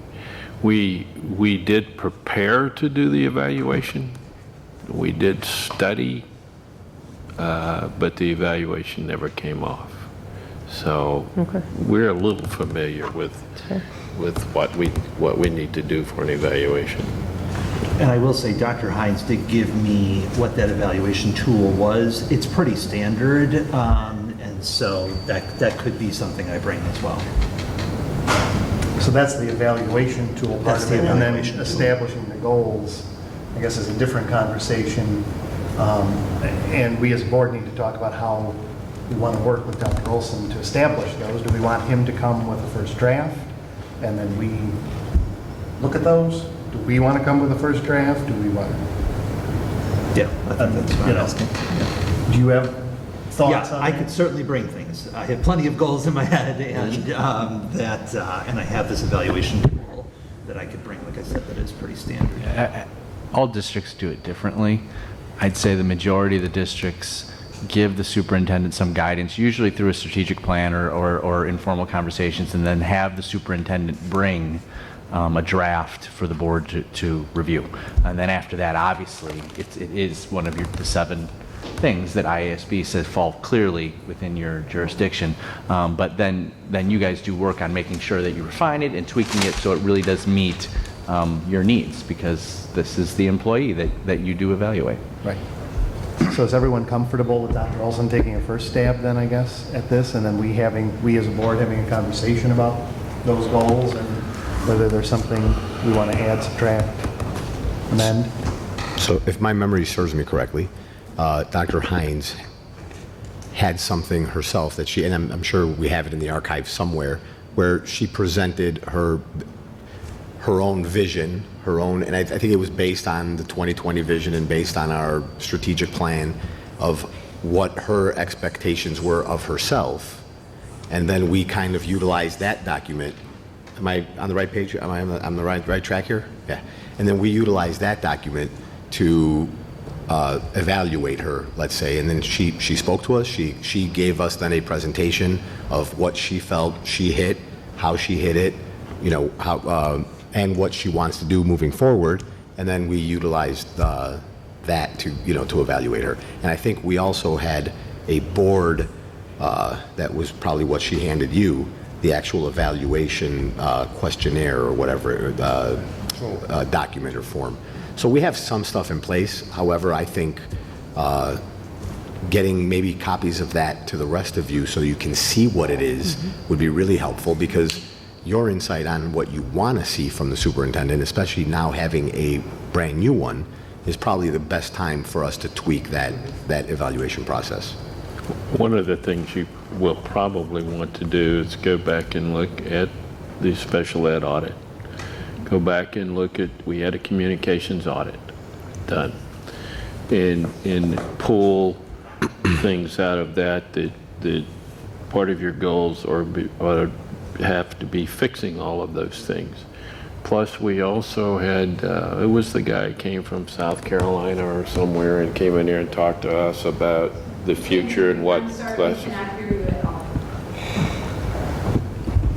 The guy who came here from South Carolina and talked to us about the future bubble bursting in enrollment. You'll probably want to go back also and take a look at that. But those three pieces, you could pull a lot of goals out of those three pieces. Oh, and that CEC audit too, that's really helpful. I mean, that was a few years old, but that still had a lot of relevant info. The data from the superintendent search as well, that was just, we had, I mean, Bernadette solicited such a high response to that. And I think that led to Dr. Olson's hiring. But I think I like Tom's point that we all see kind of what, just so this is our first time doing, or my first time doing this evaluation, what are the areas we're looking at and how do we then provide good feedback on those? And I wonder what a timeline is too. I think when IASB, they suggest March, April, is kind of a time, so we put that in our calendar that's when that meeting will occur, that conversation. Well, we're obligated by law under his contract to do it at a certain time. At the very least, it has to be done once a year per his contract. So. Right. So that's one. So, we can do that. Also, I would like to discuss, not tonight, but the logistics. You and I have already had a little bit of a conversation because this ended up not ending well with the previous superintendent. With regard to whether that, what part of that was going to be in public and what part of that was going to be behind closed doors. And so I wanted to have that conversation with Dr. Olson earlier rather than later, and with the board. So I think that's also part of that discussion that we have. So maybe, again, the first step, it sounds like, is one, gathering all those tools we used previously, and hand in hand with that is you putting together a first draft of those. And then we add that to an agenda for maybe even August, if we can at least start the conversation in August. Sound like a plan? Rebecca, you good with that? I'm good with that. Great. Okey-doke. All right, so that was A2. So we are on to A4 right now, which is a discussion and adoption of updates to Board of Education operating principles. So if we don't make any changes to this, there's no action item that needs to be taken. So I think there's no motion to be had on this. It's more of a discussion, and if we do deem there to be changes, then there needs to be a motion. So with that, does anyone have any specific changes to it? I mean, I think we could just discuss it today and then have the motion, next time, right? I mean, I think this is our first look at it, at least for us. I think it's been, what did it say, like 4 years since these have been updated. So I think we all should look at, Board Policy 280, which is the board member oath and conduct, and then the actual code of conduct for members of the school board. And then those we can't change. Right. No. I'm just saying that basically affects what we have right here because it's within that system that we have these operating principles. And then, so the new board members, we received the IASB coming to order book. I'm sure you guys received that too. And then in that book, they mentioned that as members, we should periodically review and discuss how we operate, which I think we did when we started off with the new board members. And they said that some boards call these board agreements. So within our board policy manual, we do have various, principles that are already adopted. So then the other thing is that all these rules have to be filed for public inspection. And so I know in the beginning we did discuss certain things about how we're going to interact amongst ourselves and with the public. So one overarching question is that would we want to put those self-imposed rules in these operating principles? Like how we talked about social media. Exactly, things like that. But I mean, we don't have to discuss it now because we do have a new public. Actually, that's one of the ones I circled that I think you need to right, maybe public take a look information at. board, and then with the history of what happened with the prior board member and that whole thing. So, so just to start off with, I just had a few changes. So operating principle number 2, the last bullet point, where it says we will use social media in a positive way only to express individual, not entire board citizen views. I mean, it's hard to describe a red line, but in my version, I deleted, I struck citizen, and it would just be individual views. And then I don't know if it's getting too specific, but I would say consistent with board policy 2:140. And then I would also add a bullet possibly about the board encouraging and respecting the free expression of opinion by fellow board members, which is already in our oath, So I think that is something that would tie in with that. Can I make a suggestion? Because I made this at the last meeting and kind of got shot down on it, but I really think this conversation needs to be had at the committee level for policy. And then a red line be brought, just like every other policy that we have, and a red line be brought to the board so that we can discuss the proposed changes. Because all of these, I agree that these need to be made, but we could be here for hours going line item by line item with this and saying a semicolon should be there and that word should be stricken. That's at the committee level. And then it comes to the board for discussion, just like every other policy change, and then we take it or leave it at that point and vote on it. So I worry that we're going to spend quite a bit of time tonight going line item by line item on this, philosophically. And Carol and I are happy to do that. If that's what the board wants, we can totally do that in our committee meeting.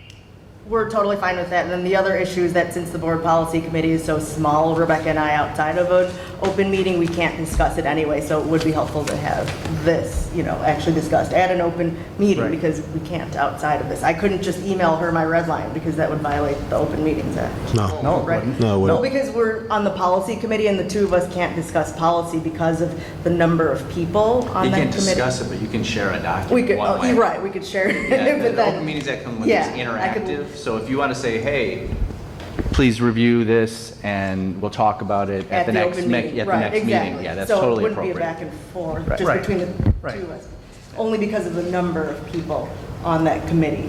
Right. No, agreed.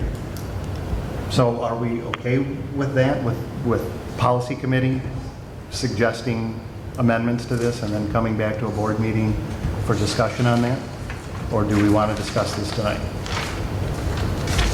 Well, I have a question as someone who's new to the board and the committee. If there's someone who looks at this right now and has something they want to say, can another board member email Carol and I and say, will you take this into account? Or is that not appropriate? She's saying that basically if anyone has ideas, tell us now, and then we'll incorporate that or take that into account when we meet. Or we can email, any of us can email That's what email the committee and say we'd like this change or that change. I mean, it doesn't seem like there's a lot of initial discussion on this right now. So if someone has something pressing they want to say, they could say it now. If you come up with something later, you can always go ahead and email it. So if anyone has something pressing they want to discuss, they could discuss it now since we have it on the floor, and then we could just move on from there. Yep. It sounds like we already identified a couple of things. Tony, did you have some specific thoughts on things just off the top of your head? I know you mentioned the social media. Yeah, that was the one I circled at least to revisit. Which one is that? Because it just, I don't know if things have changed since 2015. So what about the conflicts policy that was passed by the board right around the time that the three of us were elected? Should that be incorporated into this as well, too, the conflict of interest policy that the board adopted right during that campaign? No, this comes out of, usually, like you said, IASB comes out, does their evaluation, and then one of their big agenda items is for a new board to walk away with an agreement of how we're going to interact with each other. Right. Your board policies are all there and they've set policy.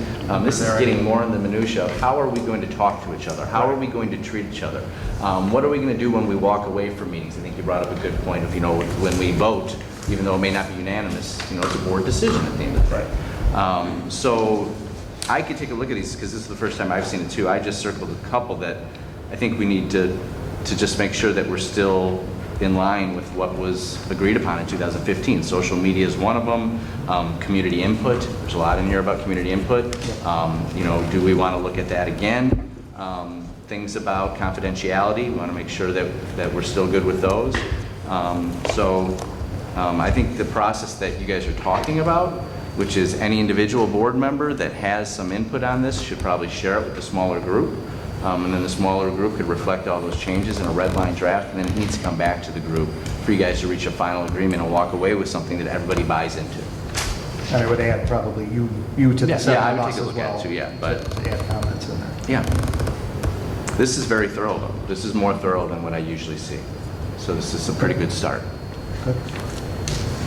All right, then if everyone's comfortable with that, the game plan is we'll email Carol and both Carol and Rebecca, we can do that, right? As long as there's no back and forth or one way on that. And then you'll come back Right. August, September, whenever you're able to meet and have red lines to us. So we have proposed dates, so we're shooting for August before our next meeting, or a committee meeting anyway, so hopefully we'll have Yeah, if you time. could, yeah, I was gonna say, do you think that's Right. doable? Just with vacations? We'll and try. everything? I mean, otherwise September is not the end of the world. Rick, I would propose, only because the August 15th meeting, I may not be here. I'm still, because I'm going to be out on business, I could still call in. It just depends on whether my availability on the date we have the meeting, it's what, the 15th, if I'm not mistaken? 19th. Or the 19th? Then there's that possibility that I might be actually physically flying. If I'm not, then I can call in. If I'm actually on an airplane, then I highly doubt that's going to happen. Why don't we shoot for September, just so that Okay. you guys don't feel under the gun, with vacations and everything else before school starts back up. That'll give you time to meet and put all this together. That works. Since it's going to be September, can we talk about social media? And I think maybe I think Tom and I have a different view on our board policy on social media, and I think it'd be helpful. September's a while away, and there could be a lot happening on social media, and I think if we can get on the same page on how we're handling social media, it would be very helpful as a board. Okay? You want to tee that up then? I mean, it sounds like you have an issue. Yeah, no, I don't think issue is the appropriate term, but I think when we did our training, I thought our conversation was on social media. We were going to listen on social media, but not respond, not engage. And so my interpretation was any engagement. And so I don't know if I'm off kilter or if that's, so what is the, District 64? Well, I think there's two parts to it. It's Okay. that part, and then the part, you missed that because, I'm not saying you should have been at that meeting, but we had this discussion and I was kind of going off. I needed you there as a safety net, but there is that case ongoing that is suggesting that there's some First Amendment issues with closed Facebook groups that are not open to everyone in the public, but that where an administrator has to allow a person into the group, that if us are even participating in the group, not even commenting, but just actively as on the roles of that group, that there could be a First Amendment issue with that. Well, I mean, the big issue right now is right with President Trump and Twitter, because he excluded certain individuals, It's that issue. and that's the issue. But there was a case in, as I understand it, a case in the Fed. I'd have to courts look here, at or it, but no that one? is the underlying issue, is a First Amendment issue. And going to that point in your rule, that word citizen, what that's supposed to, you should probably move that before the parenthetical. What that's supposed to be saying is that when a board member engages in speech away from the board on social media or in any venue, they're speaking as a citizen. They're not speaking as a board member. They can't speak on behalf of the board. And nor could the board force an individual board member to not do that.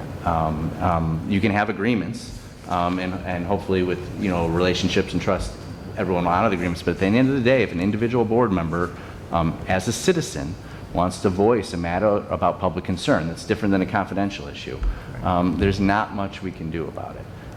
But your highly effective boards will come up with an operating procedure, right?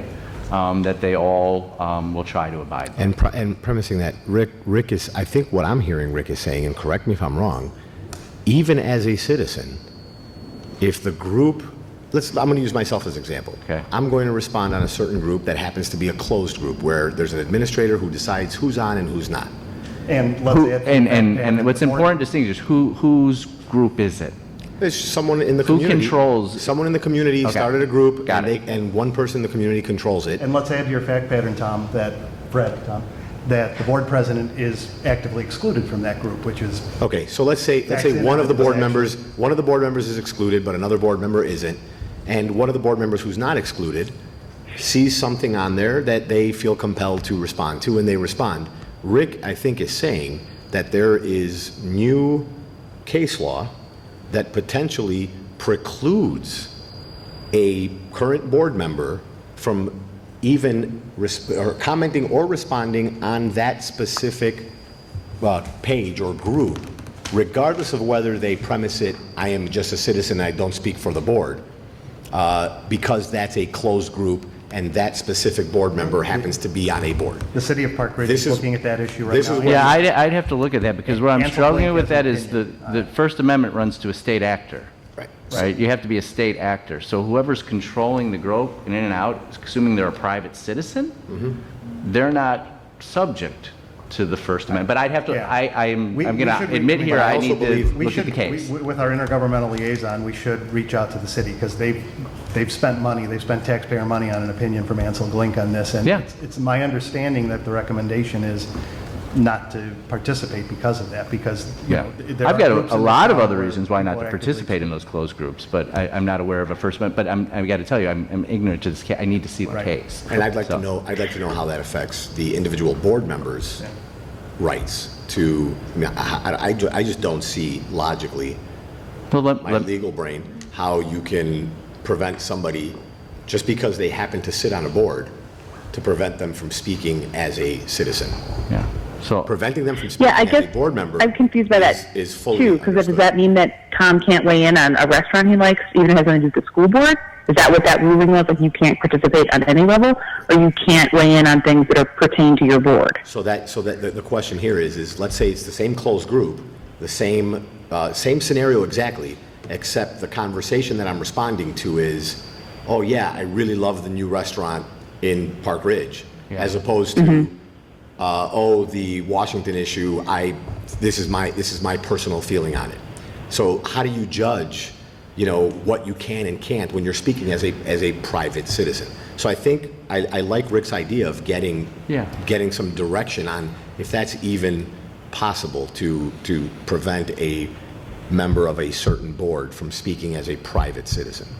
Now, and then finally, to speak for myself, no chance am I ever going to agree to stifle myself as a private citizen on any social platform.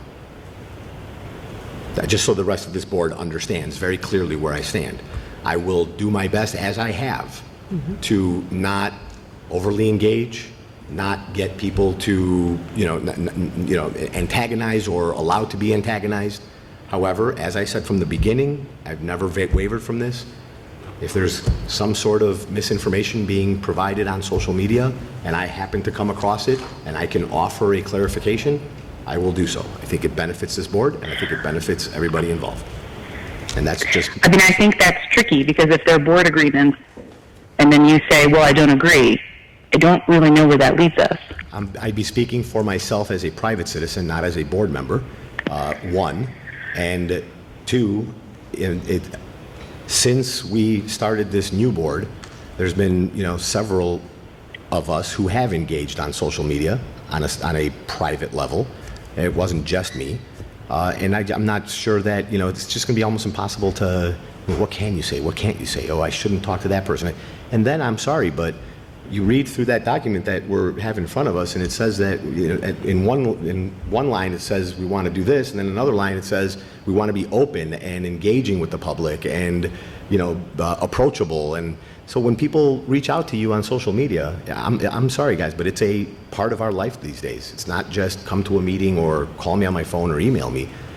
Someone's going to reach out to me on social media. Someone's going to reach out to one of the rest of us on social media, and it's too restrictive, especially on a private level.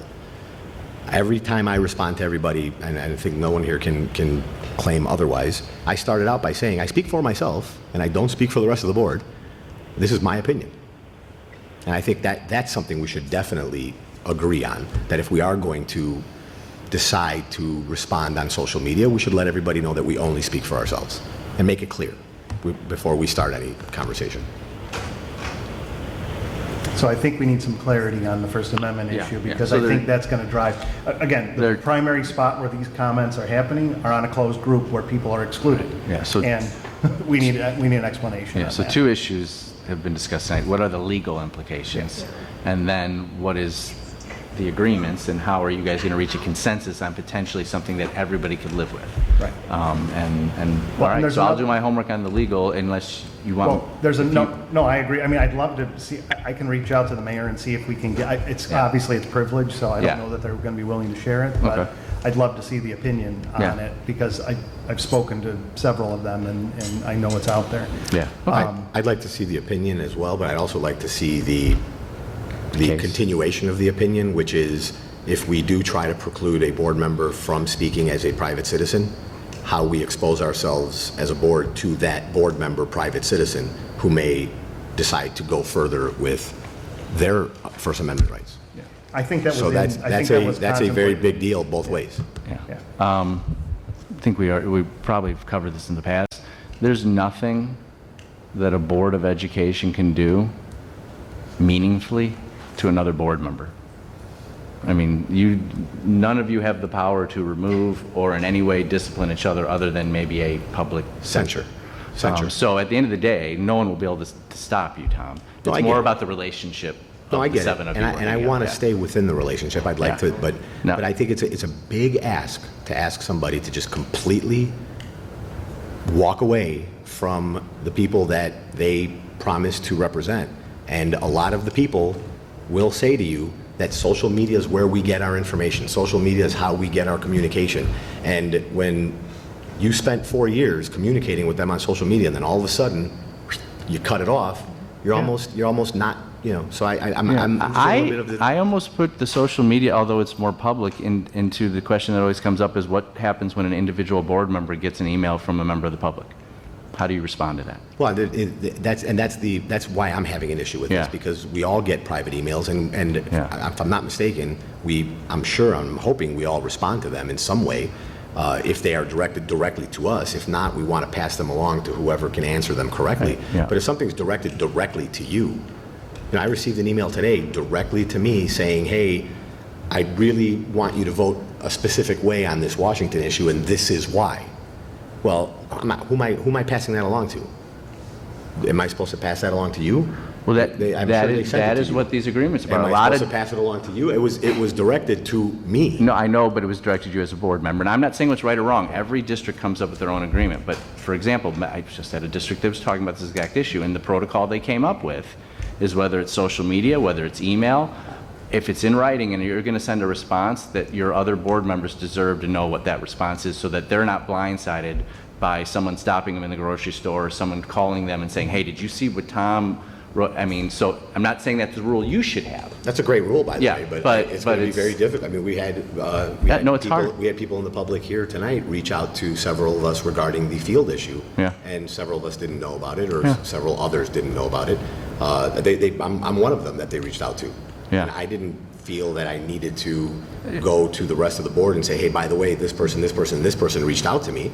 I told those people, hey, if you have something that you need, come to the meeting and speak to all of us. The downside to that problem is I found out that we were going to have a pitchfork and torch crowd here from an alderman 10 minutes on my way to the meeting so the tonight, no and I'm the guy surprises, supposed which to run is, this meeting. But we didn't have it. They were No, I know, but it could have gone sideways had. The two areas that I circled for you guys, and I know you'll come up with more, was the social media, how are we going to deal with that, and the customer complaints, because those two are kind of intertwined. And you guys have some protocols in here. We just need to revisit whether or not that's what you guys are going to continue to do. So there's one more moving part to this that we haven't talked about, and that is, well, we've talked about it at other dates, and that is there should be another person other than the seven of us that when things start going off the rails on social media, they're jumping in. And that's the director of communications. And you and I had a little bit of a conversation, but you had baptism by fire on the day before you started, where a social media post went off the rails very quickly, inappropriately went off the rails, and no one was there to fix it. So, and it wasn't until the administration got involved and actually did it, but that should not be us jumping in and fixing that solution. So having said that, I've been asking for that. I know. Since day one. Yep. If that happens, I would be a lot more accepting of voluntarily coming off social media, because there's at least somebody there responding. Fred, as you remember. Yes. We got pushback greatly by the former person sitting next to me, and it was not going to happen. We have a new sheriff in town now, and we can discuss this as a board. I'd like and to if see that's that. what we want, then I don't think Lori was against it. I think it just, I think she felt Are it you was, kidding? I think she felt it was safer adamantly to, against I think she felt it was safer to do what we're proposing here, stay off of Facebook. No. We're actually proposing to do exactly, or not me, but others are proposing to do exactly what Lori wanted, which is stay off of Facebook, because it could go off the rails. I just am feeling the same way as you, and I tried to help get Lori to understand that if there's someone who's tasked to do it, and we can monitor how that person handles it, and it's only handled by one person instead of 7, might be easier to manage a actual district response.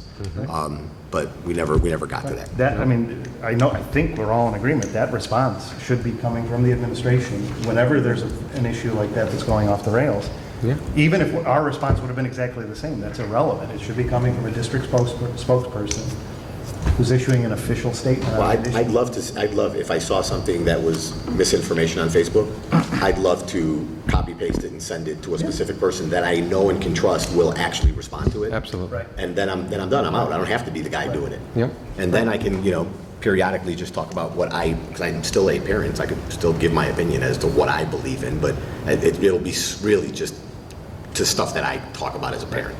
I mean, most of the times things have gone off the rails, it's because it starts with a comment that's Misinformation. factually inaccurate. And Some then it just goes mischaracterization. like that from there. So if we could head those off at the pass, that would seem to solve a lot of these problems. Mm-hmm. So we can't take action, I mean, So we can certainly talk moved. about that when we do this. yes, but I think, that seems to me, I don't know if that's policy, I don't know if that's just directive from the board, but it certainly seems to me like we have unanimous consent, well, Rebecca, I haven't heard from you on this, but probably unanimous consent that that's the direction we want this to go. Sorry. Go ahead, Rebecca. Oh, no, I was just telling you, you said probably unanimous, and I was confirming that I'm on board. Got it, okay. I think this was good discussion for both Carol and Rebecca. They now have a direction, an understanding of what's kind of important. I'm glad Denise brought it up because this social media thing is an issue that we definitely need to discuss. Sorry, we definitely need to discuss. So now there's a kind of a direction that we can move towards, and we'll find a happy medium, I'm sure. So, Tony, hearing what you just heard on that, what do we need to do with that piece of it, the communication piece of it? Because that's not an operating principle. No, you need to inform the But is that a superintendent and let him bring you a plan for how to address that situation. But that's not a policy thing. No, it's a staff and personnel issue. I mean, and for the rest of the board to just, a lot of people on this board, campaigned on transparency, campaigned on openness, and I believe that being a little present on social media lends towards that. It lends towards the being more available, and so yes to finding a way to manage it and definitely not be confrontational and definitely not try to entice riots on social media and pull out if one is starting, but no to being completely stifled. And so I appreciate Carol and Rebecca taking this on. I do think if all of us can really look at it and give them some feedback and some direction, because I think it is a board, and they're going to lead it, but I do think it's board principles, so I think we all should give them some feedback. So we all take a look at it. Thank you. Okay. All right.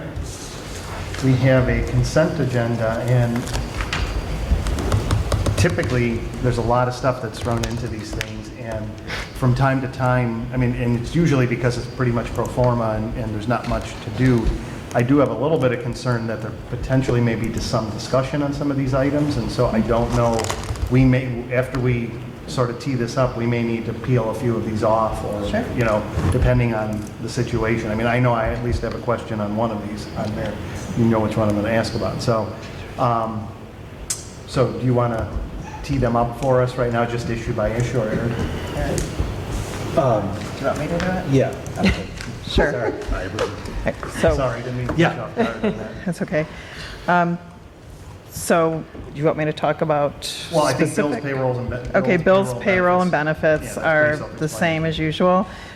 We paid as in Eric's memo to the board, we included information that we went live last week with Infinite Visions, with much success and some tears along the way for the last 7 months.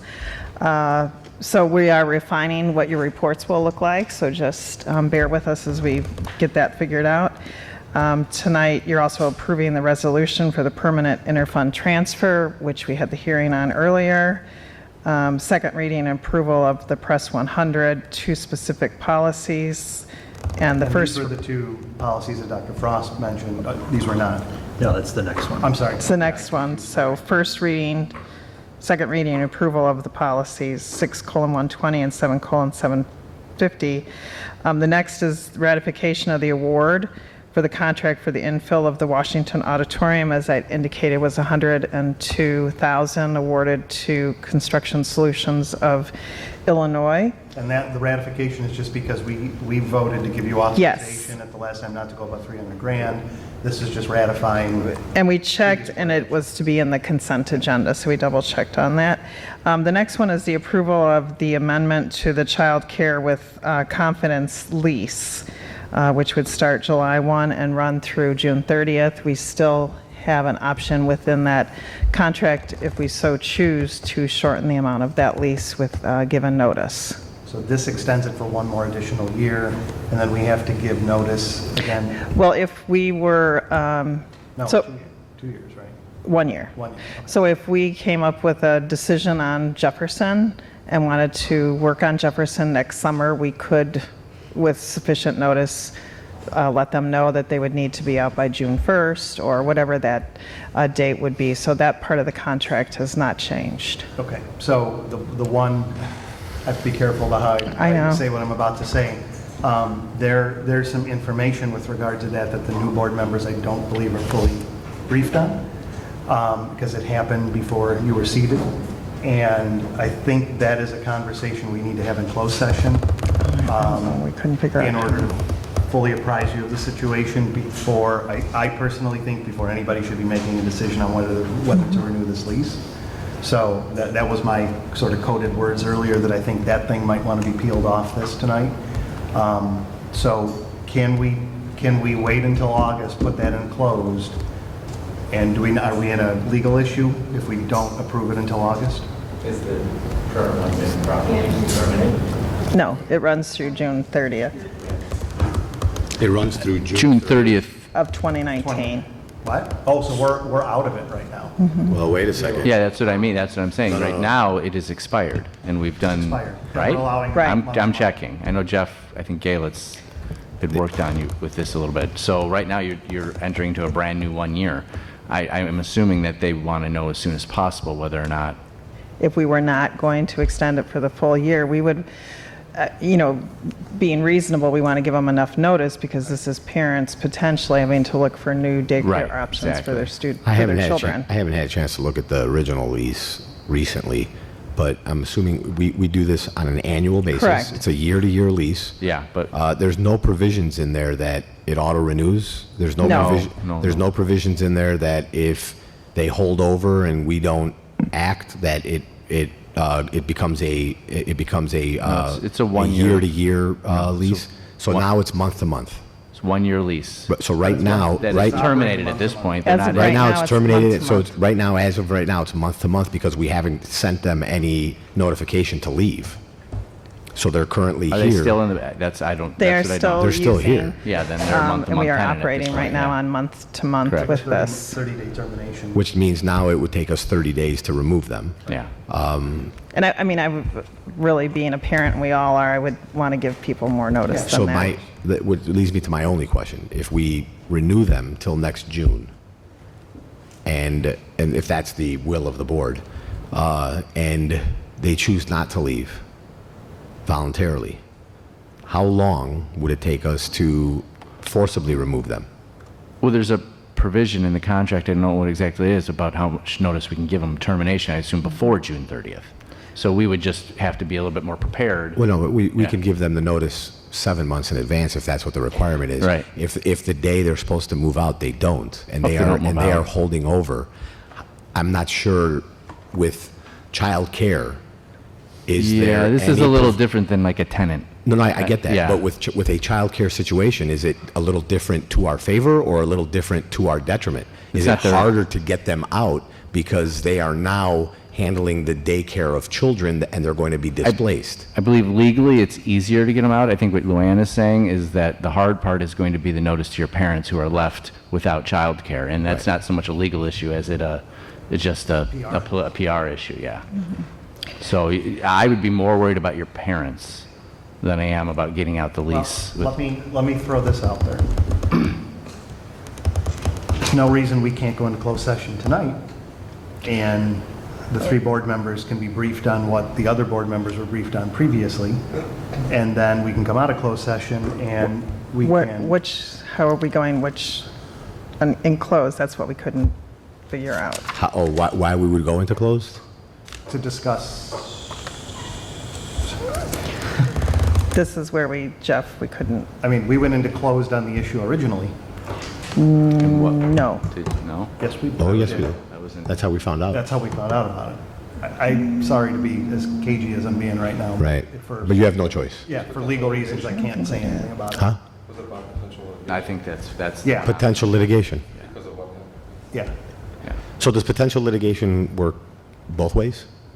Potential litigation against a district, No, or it's potential, against- or litigation of it's us against- suing somebody it's else? Against. Against the us. district. Yeah, not if you guys are going to choose to Okay. sue somebody. Do you want to take a moment to consider, while we talk about the other stuff, do you want to take a moment to consider whether we can go Yeah, into let me, closed on that? yeah. And then, why don't we do this? Why don't we peel this off of the motion for the moment? Yeah. We'll make the motion without that last couple of sentences, or those last 3 lines on there. We'll vote on that. Maybe we can talk about other stuff, and then Yeah. you can come back to us. What I need is more, because another attorney at our office, I think, handled this more than I did. Jeff did. So I'm not familiar with all of the facts. Are we entitled to go to... staff involved? No, are we entitled to go to closed if one of us or several of us feel that there may be a potential litigation situation? Against you. Against us? Yeah, but probable or imminent, and you'd have to record a finding in closed session of why you think it's probable or Put it this way, imminent. if we were to terminate their lease tonight, my guess is we would have a lawsuit on our hands, right?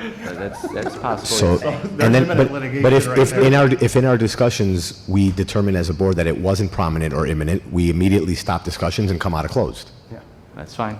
I mean, that's... Yeah, Well, I mean, there's... I don't want to make light of it because I own obviously a legitimate law, and... Yeah, no, I'm this not is a- making light of No, it, I mean, I but- am though, and I shouldn't have. And so my Yeah. point is, why don't you take a little bit of Yep, time yep. just to wrap your head around it? If you need to talk with me or Fred or Yeah, I Larry just wanna- offline about it. Yeah, You some- want to talk with Luann about it? maybe just give Yeah. me more about the facts. Yeah, sure. Yep. All right. Okay, so we'll keep going. So let's do the consent agenda motion without those last 3 lines in there, and then we'll move forward with the other stuff. Okay. I move that the Board of Education of Community Consolidated School District 64, Park Ridge, Niles, Illinois, approve the consent agenda for July 15th, 2019, which includes bills, payrolls, and benefits. Resolution 1233, authorizing a permanent interfund transfer. Second reading of approval of Press 100 and policies 7:20 and 7:180.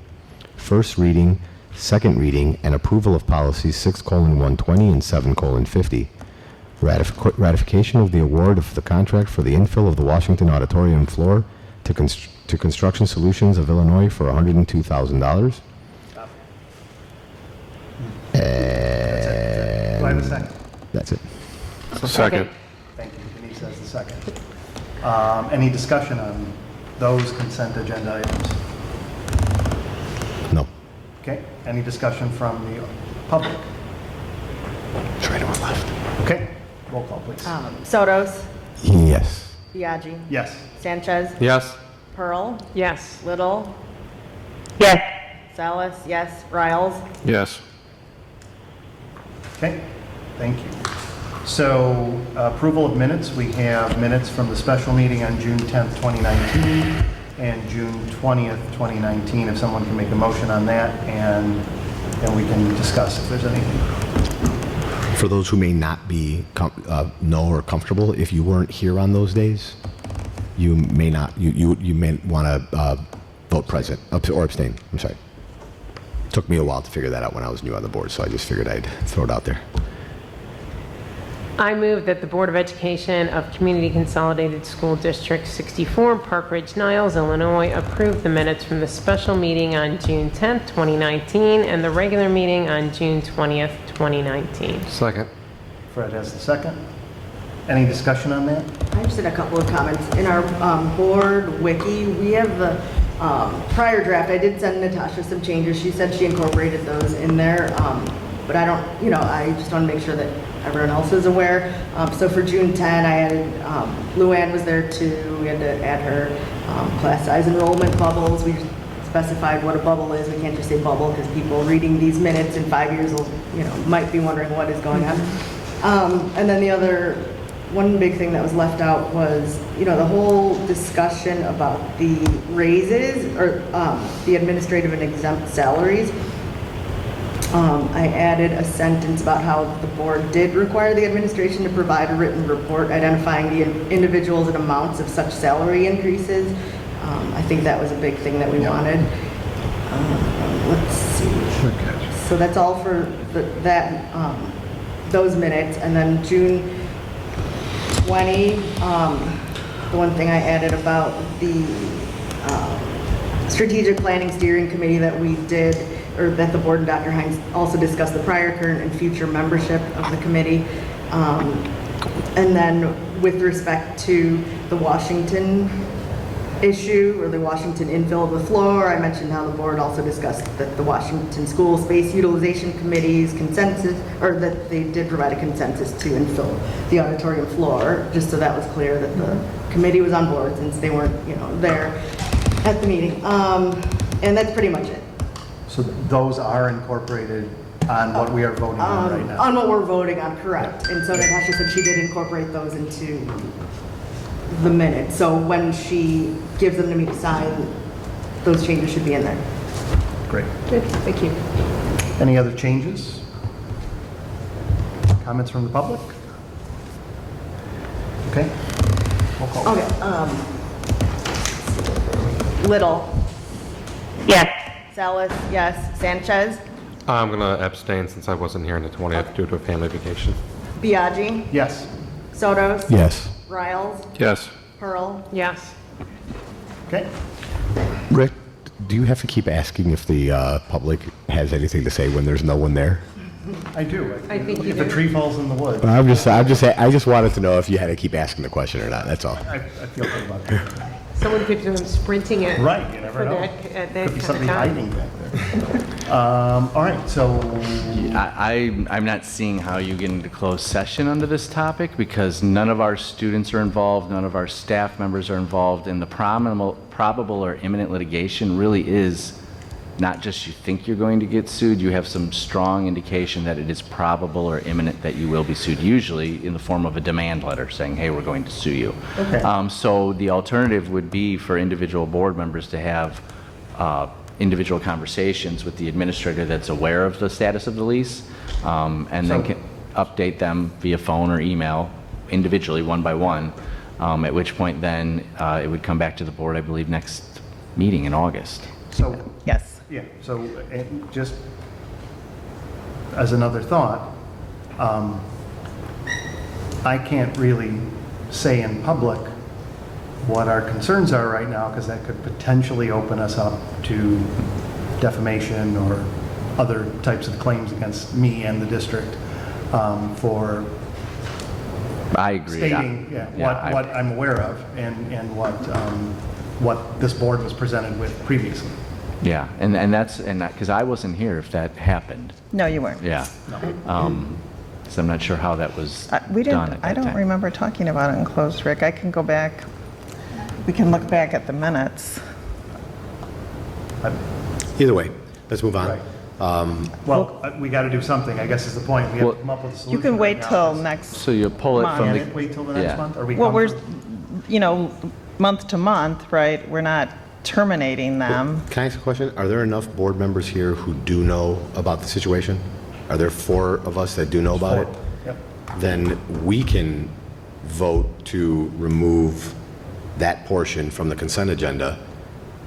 The other 3 can abstain since they have no information on it, and we can make it not be here today and deal with it at the next meeting. Well, I think we've already done that. Yeah, you don't even need a already vote for voted. that. Okay. We just So need to that's remove done. it and table it. Motion to table to the next board meeting, second discussion, and then you vote on the table. Right. Oh, so we have to table it, that's what I'm saying? Yeah. Okay. Yeah. Okay, so we'll move to table it, but I guess I want to make sure that all of the information, I'm trying to be as careful as possible about saying this, all of the information in writing that was presented to the 4 board members on the previous board is presented to the new board members, because that needs to factor into their decision as to what to do with this lease. Okay. Yeah. So, Eric and I will, and Joel was also involved with this, so we'll make sure we yep. And are I in would say touch the with each board resolution, member. because some of it's not in, I remember seeing some things, frankly, I think there were superintendent, no, it wouldn't have been in the superintendent report. There was something that I remember seeing in writing with resolution, or I should say, where it was kind of left from Dr. Hines. Friday memo? If it was Friday memo, that's FOIA-able, and I can't believe she would have put that in there. No, that's Because it was confidential. privileged. Yeah, I think it would be best if it'd be in a phone conversation. If there was already materials prepared, I guess you could search for those, but I think it's best a one-on-one phone conversation with the administrator that knows the most about the But matter. there was a document, well, which this has to be FOIA-able. There was a document that was submitted to a governmental agency in the state of Illinois on behalf of the district. Yes. That's got to be a FOIA-able document, right? So that's, I mean, whether we like it or not, that's not privilege. It was submitted by the superintendent to a governmental agency. It depends on the agency. And if I think it's the one I think you're talking about, they actually are able to withhold. Oh, okay. I just actually I would FOIA'd feel a that lot more agency. comfortable if we stopped talking Yes. right now. Yes. I was just going to say, I I would think feel we're a lot more tabling it, comfortable if we let's- stopped Again, I talking just right want to now. make sure, I don't want to. We will reach out to each of Everybody needs to the hear board what we members. heard. I want to make sure that no one on this board does not hear what we heard before any decisions are made, one up or down. So Well, and then, once we do that, we talk about it, and then depending on what the board decides to do. Right.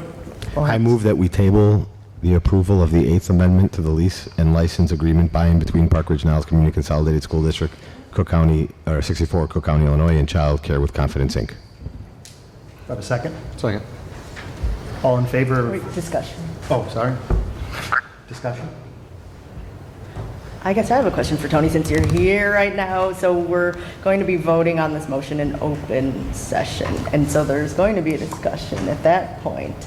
So all of this Right now, unknown new info, we would be discussing it then. So there's, After we've had a chance to Yeah. get legal advice as Okay. to what we can Can and can't legally okay, because I just thought it would be reveal weird that we're without, voting in open, and then we right. can't really fully, freely talk about how we're, like, why we're voting in a Right. certain way. You're talking about the Okay. next board meeting. Yeah, Yes. exactly, Yes. so. Yes. okay. Yeah, because I don't suspect that meeting's going to be able to be enclosed, it sounds like. I'm going to do more homework to just see if there's anyone that I'm not. Based on the facts that I was just presented with, I'm not seeing a viable exception. Okay. Okay. So it's been moved and seconded. Any other discussion? All in favor of tabling, say aye. Aye. Aye. Opposed? Aye. Okay, we will table that.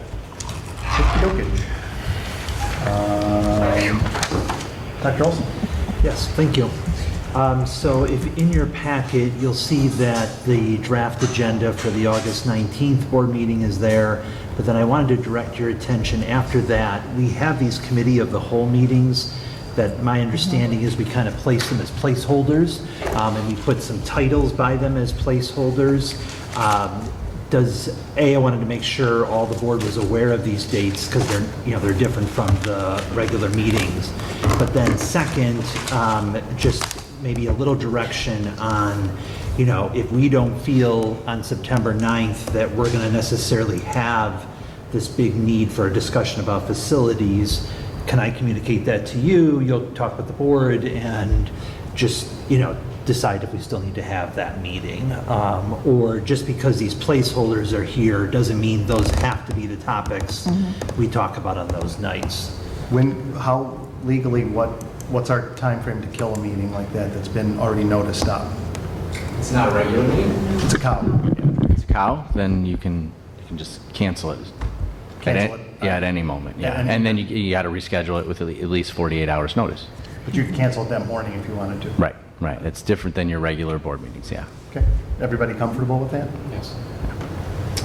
Okay. All right, other than that, happy to almost get through my first board meeting. Oh, wait, we've got like 2 more hours. Right. We're not done. So I didn't, doesn't sound to me like there was anything necessarily that we were going to change with the proposed agenda that's in everybody's packet for the August meeting. I didn't hear anything, any big ticket items we were going to add to that. Sounds like your conversation or discussion with the policy committee on board principles is going to be September. Right. So that's not going to be added to here. So I think everything is kind of as is. Yep. As it's presented right now. So again, if there are, you know, as we think this through, if there's stuff that we need to change, Dr. Olson and I will meet again in advance of this. So if any of the board members have changes or anything they want to do, just shoot me The an email. special education committee, I don't think is on. Right. Oh, So good that'll point. move to the August meeting, just a clarification there. And actually, I wanted to ask you about that. So we were also going to have a discussion of special education budget. Should we do that there? We can. Some administrators didn't feel it was the appropriate place, so we can either do it there or in September, when I do the update you on expenditures for last year, I can pull out different programs to explain to you what those expenditures look like this year versus last year. Is that fine with everyone? That we have those conversations in September? Because it's really not tied to the committee. Well, and we really wanted to focus on the audit and that, and so that's why it's not in there. Yep. Okay, so we're going to add committee conversation for the next one and possible action. And other than that, that's it. And we'll remove the action item for Washington, since you took action tonight. So do you think there's going to be any further action you're going to need the board to take in August? I mean, we don't have to remove it right this second. I can't think of any, but once we meet as our group meets, we'll know if we need any additional action. Okay, great. All right, so with that, I think we're done with that. Any new business from the board? Okay, entertain a motion to adjourn. So moved. Second? Second. Fred has the second. All in favor? Aye. Okay, Aye. we are adjourned. Thanks, Rebecca. All right, bye, guys. Bye.